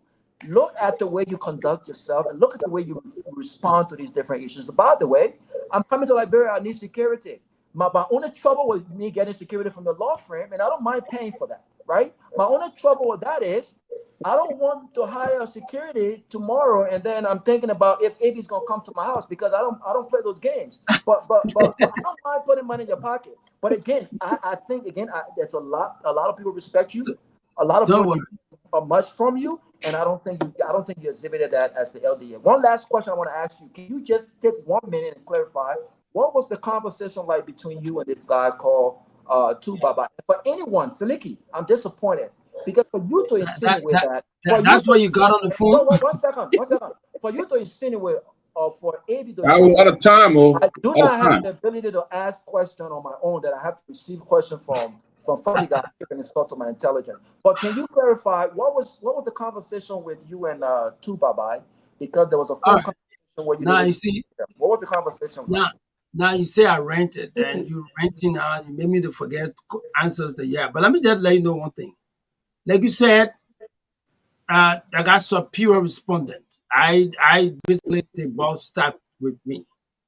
Apparently, your buddy Fadiga did not understand that. He thought that he was. Matter of fact, you don't call himself a deputy director for operation. You say he's the operation director. So therefore, the issue that comes to his desk from below, it comes to his stays there. So you don't see himself as being subjugated to the whims of the person ahead of him. So that was some of the problem we had. And like Sarah said, because of that limitation, we had setback in our goal attainment processes. However, the information I'll pass to you, if it's not on the phone listening to giving you information, let me tell him this. The next time he has the opportunity to serve as deputy, which I know he would not have the opportunity anytime soon because of the way he conducted himself. But if you ever have it, maybe next government, maybe next time, if you ever had it, his brother was sent back from France, back there because of these little, these little stuff that he done. But the next time they have the opportunity to enter government again, let them learn to understand the job they have before coming to this point. But on my own personal self, I can tell you this: I fell short of expectation, to be honest with you. And I've told the president that I said, if I had the opportunity to do it, I'll do it differently next time. I will have the opportunity where I will basically document these guys' shortcomings. I will document their utterances that germinated into the crisis that we came up to. I didn't do that. I trusted them. I lay it low. I didn't bother documenting that shortcomings. I didn't document the way in which they were conducting themselves, running around the place like some chicken head cut off. I didn't document that. I didn't do a write-up, written write-up, a reprimand. I didn't do any of those things. I let my guards down. And I'm the first to say that. And the fact that the president expressed those things, and I apologize to the president because the boss stopped for me. I feel in basically doing that. If I had done that right up, if I had written reprimand for these guys, outright violation of our personnel situation, would not be here we are. However, when I was in Senegal,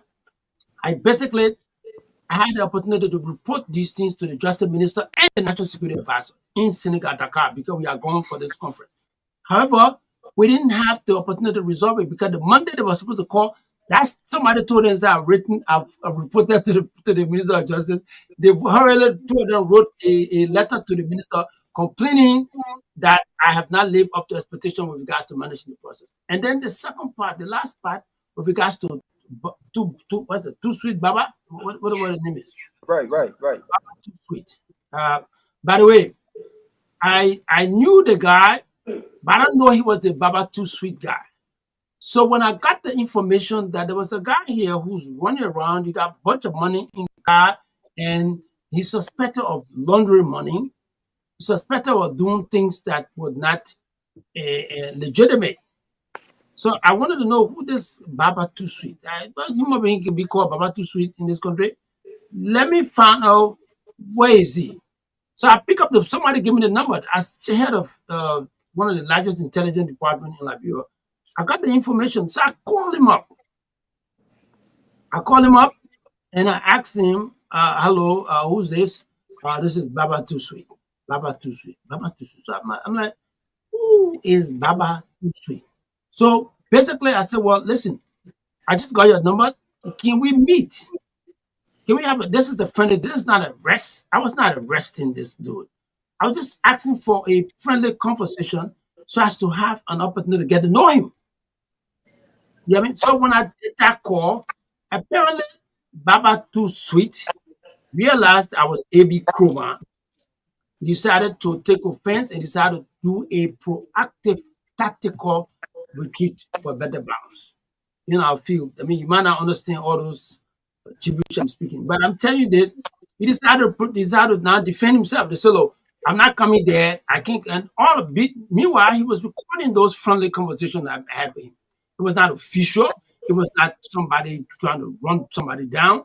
When I asked those questions of him, he recorded me and decided to go belligerent, decided to go ballistic in this attack. So he said to me, look,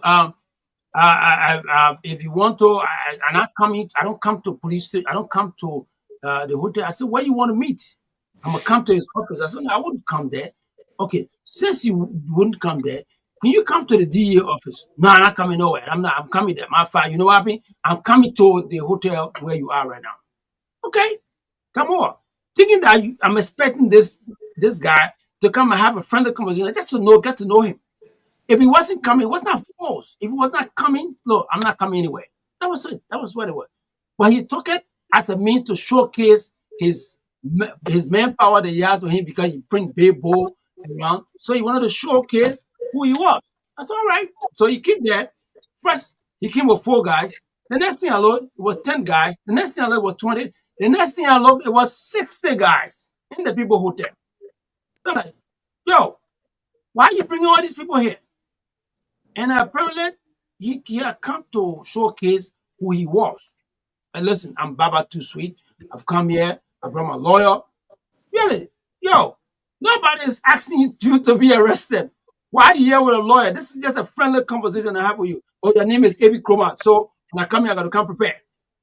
I said, okay, so where a lawyer? Your lawyer here? Okay, so listen to our conversation, Mr. Lawyer. I've called this guy just to first know him, put the name to the face. Now I put the name to the face. That's fine. So we can't have any real conversation here. Mr. Baba Too Sweet, can you come? I will have to, well, we have to sit down. I said, no, you can't, we can't talk here. Come to the DA so we can have a conversation. All right, we'll come there with my lawyer.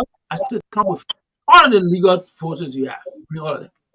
And then there, the hotel people start to raise issue because for on the 50th we had another 20 were coming to make the 70. They were in the Royal Hotel. It was becoming a nuisance. So just that one conversation they started, then it went out of proportion and things went bad. And then Fadiga of all person came to the rescue.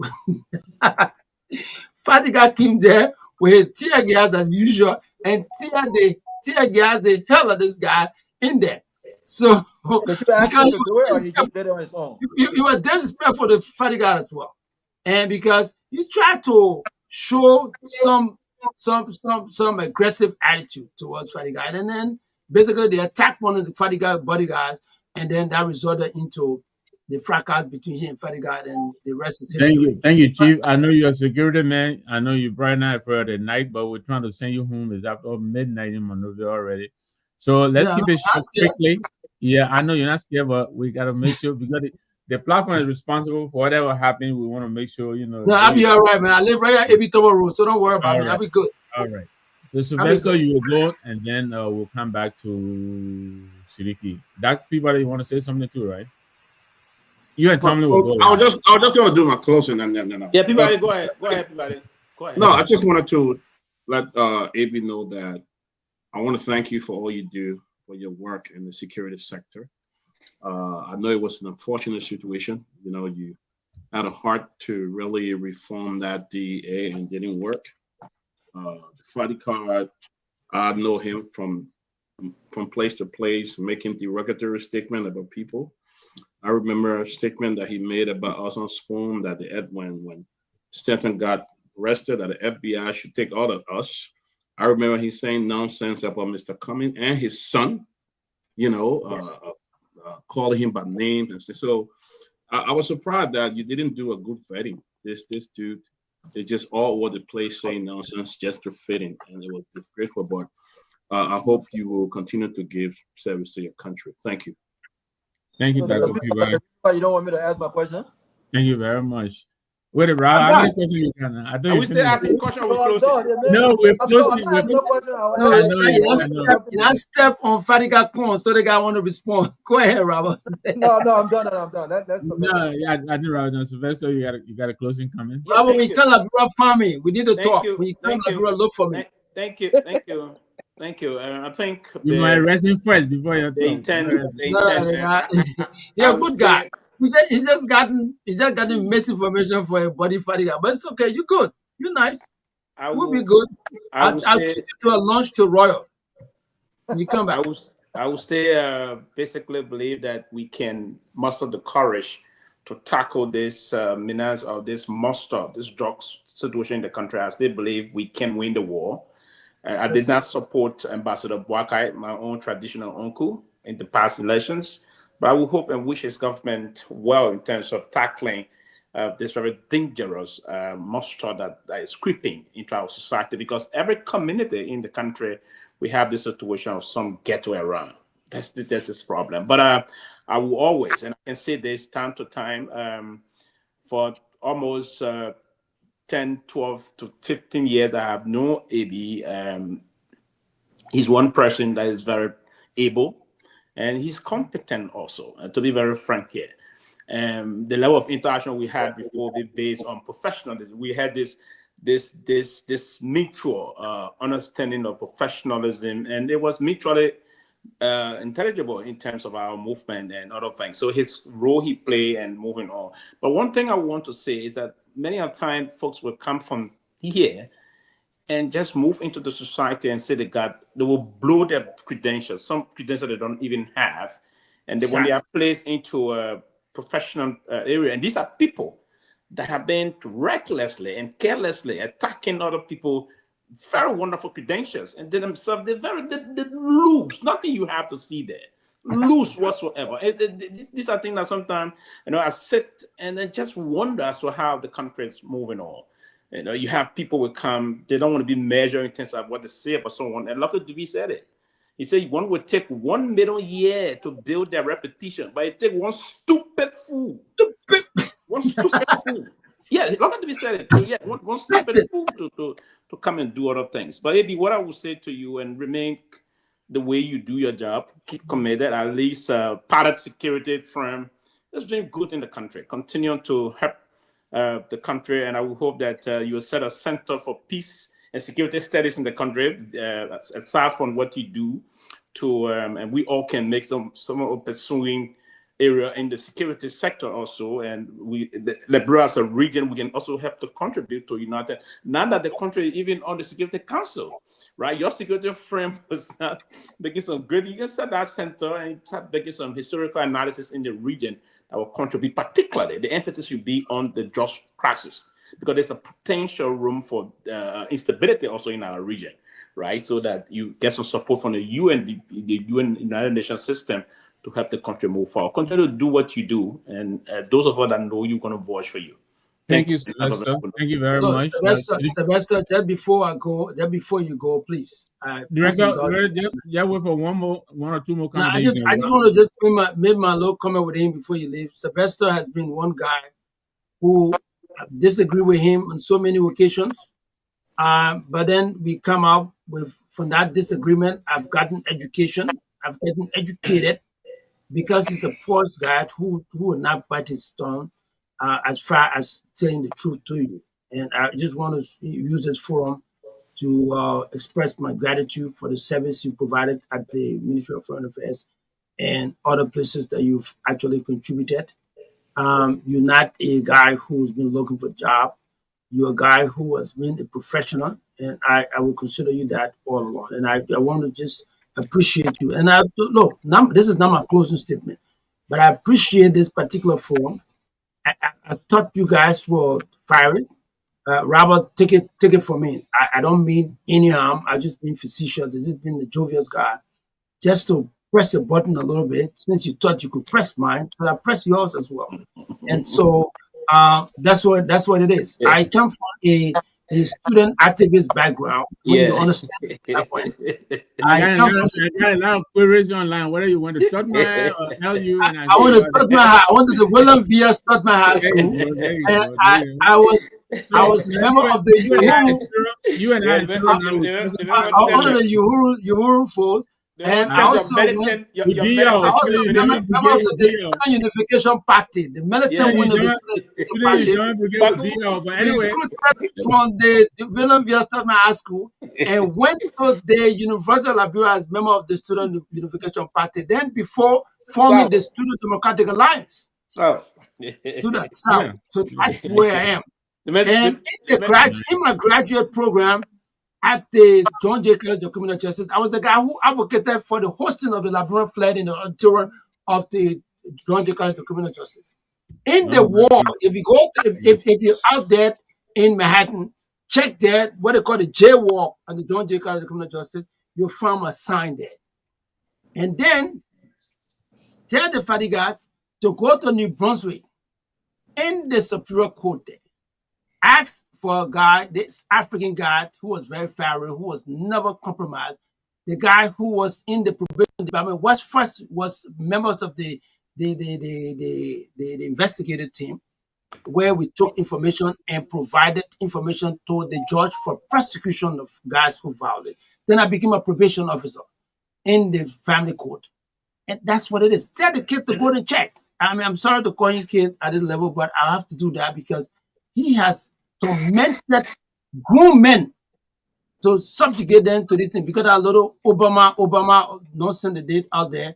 They think that's qualify him to be imputing people repetition around. He goes around and say, when they want to talk to you, they say, look, here, brother, that's how they talk to people. Look. What is that? So tell your buddy. All right. Okay. That didn't pay about $1.6 million. Tell your man. The Palo Security Organization is one organization that all of you guys can take. Ask Mr. Stanton Waterspoon. He made use of it. Dr. Peabody and the rest of the guys, when they came here, we provided VIP protection for them. We are providing VIP protection for a lot of folks here in Liberia. The premier private security firm in this country today. You come here, we'll provide you. Robert, you'll be one person. You'll be my responsibility. I'll give you the best protection you can find from the Palo Security Organization. All right? You're a good guy, Mr. Gongloe. Away from No, I'm from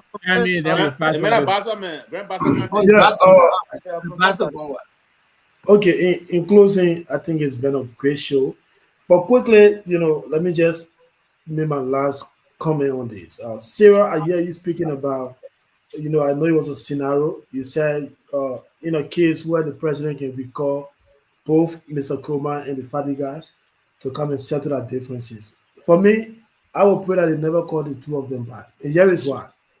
Mr. Kroma left government since 2018. From then, he focused on the private security frame. With everything we did in the country, not like he was not interested in speaking, but he focused on his business. He had an issue with the government, but never one day anybody hear him speaking. Joe Moda, opposition day, Joseph Baba sick, he's that. Never one day you see him doing it. And his involvement with the Unity Party in the second round. And who was saying that? Who was saying somebody should die? No, I'm coming. Hold on. No one hear you. Let me answer that, please. No, I know you. I want to know concern. Who was saying that? I'm coming. I will come to that, brother. Okay. Mr. Kroman's security friend involvement with the Unity Party Alliance was on a contract basis. They pay him for it, and he did a great job to protect that vote. I hope you understand. But you have one guy who not cost everybody in the country because of job. You are Bernard Way in that UA. He came to Baka, started. In fact, they insulted old man Baka before. How he's old, he's not capable to do anything in the country and all of that. Now they turn around again, they come to Cummins. They said they were supporter of Cummins. He even posted Cummins some picture of Baka Cummins, who they have never met before, and said all kinds of denigrating things about him. And before I close on, here, brother, they went on spoon and said they left a 21K job in the US to come and sell that country in Liberia. You see, look, I really wish they don't call them back. How many times you see every come up on radio to impress any government or Joseph Baga to call you back? It was just yesterday you were watching the show when you were here saying all kinds of denigrating things. That's why he's here. And when you leave from on the show tonight, you're not going to see AB anyway. But your brother on closing class video there, they on all the talk show defending wrongs against the Liberian people. So this is sad. So for me, I wish they don't call them back. AB is running a private frame. He pay hundreds of Liberians on a monthly basis. So the 21K job he get in the federal government Liberia, like in America, let him stay there and do it. So let's see that other Liberian, competent Liberian take over the LDA or any government. But here is the thing, Brother Robert. As I was explaining earlier on, I respect you so much, brother. But some of the things you spoke about, maybe I may be wrong to say Fadiga was sending you a message, but these are confidential information that both Fadiga and Mr. Kroma was part of when they worked at the LDA. And those information was sent out by Fadigas. No matter how recent, these are information you can go on Google or in the internet and research your farm. You can't tell me I don't have people in government. Okay, maybe I was wrong, but I respect you. I respect you a lot. And if you take that all of content you don't have your own mind to speak, I apologize. And I know Lofa Julius, try to make a fire in the comment section there because that's why you finding out like a friend. But it's okay. But it was a great show. Thank you, Mr. Kroma, for all your service you've been doing for the Liberian people, and continue your great job. Thank you so much. Thank you, Mr. Kroman, for thanking Mr. Kroman. But look, Director, no, you do a lot of questions. Let me quickly say this. I met Director Fadiga last night, consummate professional. I meet you tonight, consummate professional. We never met. You guys are professionals. It just saddens me that the tension that was allowed to brew at the LDEA at the end burned 3 young Liberian professionals who could have been very helpful in the sector at the time that you guys are most needed. I had a lot of questions, but I respect the fact that you came on here, you admitted some of your missteps, and you call that a lesson learned. I appreciate that. I respect you for that. I thank you for coming. A lot of people tuning in tonight. A lot of people have been watching and they're following. I hope you have an opportunity. I feel like you want to be given an opportunity, even if not there, but to attune for that mistake. And I hope you do get that mistake or that opportunity to come and help our country. You guys are needed right now. The country is in a lot of uncertainties going on, and to lose you guys is really, really, really, really a big loss. So I'm glad that you didn't come on here adopting just a defensive posture, but accepting some of the mistakes that were made. I think Fadiga did likewise last night. I hope there will be some kind of coming together where all of you will be able to help our country. I thank you. I'll give it on to you to close. But let me thank the network also for the opportunity and that you came on to help clarify some of the issues. All right. Thank you very much, gentlemen. For me, it is always a privilege. This is not a right to appear on this forum where thousands of Liberians will be watching and seeing me express these things. And it's a privilege. But I one disappointment I have in this whole process. The Fadigas they've looked for opportunity all along to actually come to the national stage to actually put up these windows that they have. Today I gave them the opportunity to come to government. We provided that opportunity for them. Nobody knew them in this process. Nobody would have given these guys any attention as far as this is concerned. My thing, like Cyril said, next time, but that was not my intention. My intention was not to restrict the man to being a counselor. But because he had that in his resume, I thought it would be an added advantage for him. And I felt that I would have been there if he was just a good deputy, would have brought his shortcoming, would have been articulated, would have had the opportunity to actually sharpen his resume to be fitting him there. But today, Fadiga feel good because you're discussing Abi Kroman, Fadiga, Abi. That's what the guys have been looking for. They use you as the stooge to actually advance their own time around. Because they've been doing all that talk shows, they've been traveling from America to Japan or to Switzerland, wherever they've gone, is to showcase what they can do so they can meet the limelight of the Liberian people. I gave them the opportunity, but they're not humble. They're not even appreciative of what he did. When the guy was asked, when I told him, "Sir, I gave you this opportunity," so no, you didn't give me any opportunity. You just recommended me. That's the kind of that's how this guy is, a narcissist of the higher order. But I can tell you this for free. I've had the opportunity. This is a good opportunity for me. I've had a chance to interact with Garguah Robert. Sarah, you've been wonderful to me, and I appreciate you very well. Victor, you are a consummate professional. You provided this information without any restriction, and I do appreciate you very much. Dr. Peabody is somebody I know from time immemorial. I know how subtle, how reflective he is with regards to what he does in his private life, in his public life. And you know, Tomalin George is somebody 30 years ago back. And so we've had our time, and I'm of the strong conviction that for Sylvester is a consummate civil servant. He's a guy who, back from the university, from other places, he's been there, very critical in his disposition.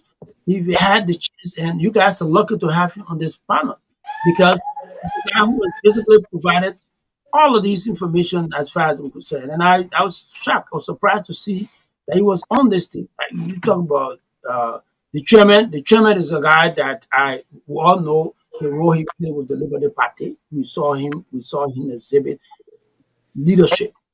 And so to have all of these guys gathered together in this forum, for me, it's a privilege. But I tell you this, Robert, the only offense I have here is that to say that this guy will be more qualified to be director than I do. I'm not trying to be chauvinistic. I'm not trying to be. Now, one thing you ought to let go, right? Yeah, it was difficult to me to see this guy.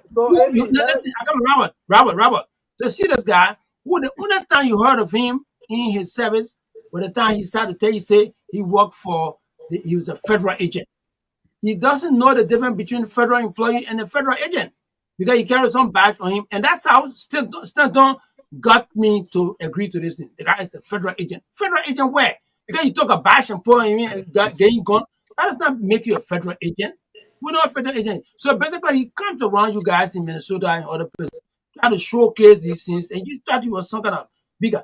Besides Minnesota, besides walking around there, the both of them, some little offices that they have in the cubicle.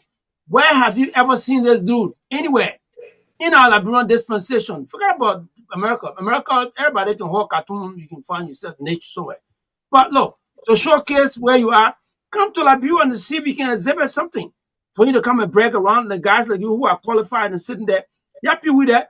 Pewee, Sylvester has given his service here. Everybody knows exactly what he's done in this country. So to come and brag around that you're somebody when you're not, you know what Madam Sally told the Liberty Party late chairman, so rest in peace. Illusion grandeur. That's what these guys are suffering. They want to be seen. They always go around. They're the first generation of fatty guy. So what? What is that supposed to mean? What kind of name is that anyway? Some little name from some in Senegal. Your dad having come here as French teacher, and Miga was also here and got this. Then you come back around to say you some first generation. Then you come here, you malign the repetition of several presidents. President Weah, President Baka, even extended to President Taylor. Are you kidding me? These two little guys will just go around and do these things to our president, and we sit down, we let it go? No. I've done my part. I brought these guys to book. They've been held liable. They are now supposed to face these things by the law. The court has had them. I bet the other guy got no escort Republican on him. Let him tell me to go. I'm waiting for the other fatty guy. That your buddy there, Mr. Robert, Mr. Garguah. Let him come and see what you find. We are again. He said he would have loved to have seen me in court. Come to court. So, Abby, right before you leave, let me say. Thank you very much. Thank you. But before it was a privilege to be here. It is not a right. I can tell all everyone this is not a right to come and appear before you guys. I've had myself examined, and I've seen that you guys are professional. And Sylvester, man, give me a call, please. I haven't spoken to you in a long while. I'll call you. I'll call you. Yeah, let me have the opportunity. Robert, like I said, we have lunch for you. No problem. Come over. Palo Security is one of the best in Liberia today. We'll help you out. Robert, like I said, I owe you a lunch in Royal. When you come in here, let me know. We'll provide it to you. It's just shouldn't come like Baba Too Sweet, right? Let him come Baba Too Sweet. Baba Too Sweet is the guy who wanted to give notoriety at my expense. He got it. He got his 15 minutes frame. Everybody want to do that. Everybody has gotten his. Baba Too Sweet wanted to have his. And everybody has gotten that on my So you want Rowdy to want get his? No. Robert wanted, I can give it to him, but it will cost him. You don't have to worry about it. I don't do that either. But listen. All right, Mr. Director, thank you very much. It was fun hanging out with you. I commend you. My apple dying, so I gotta go. Okay. Thank you. Thank you, guys. Thank you very much. Have a good night, everyone. And good morning, I guess, to Monrovia. Thank you, Mr. Manve.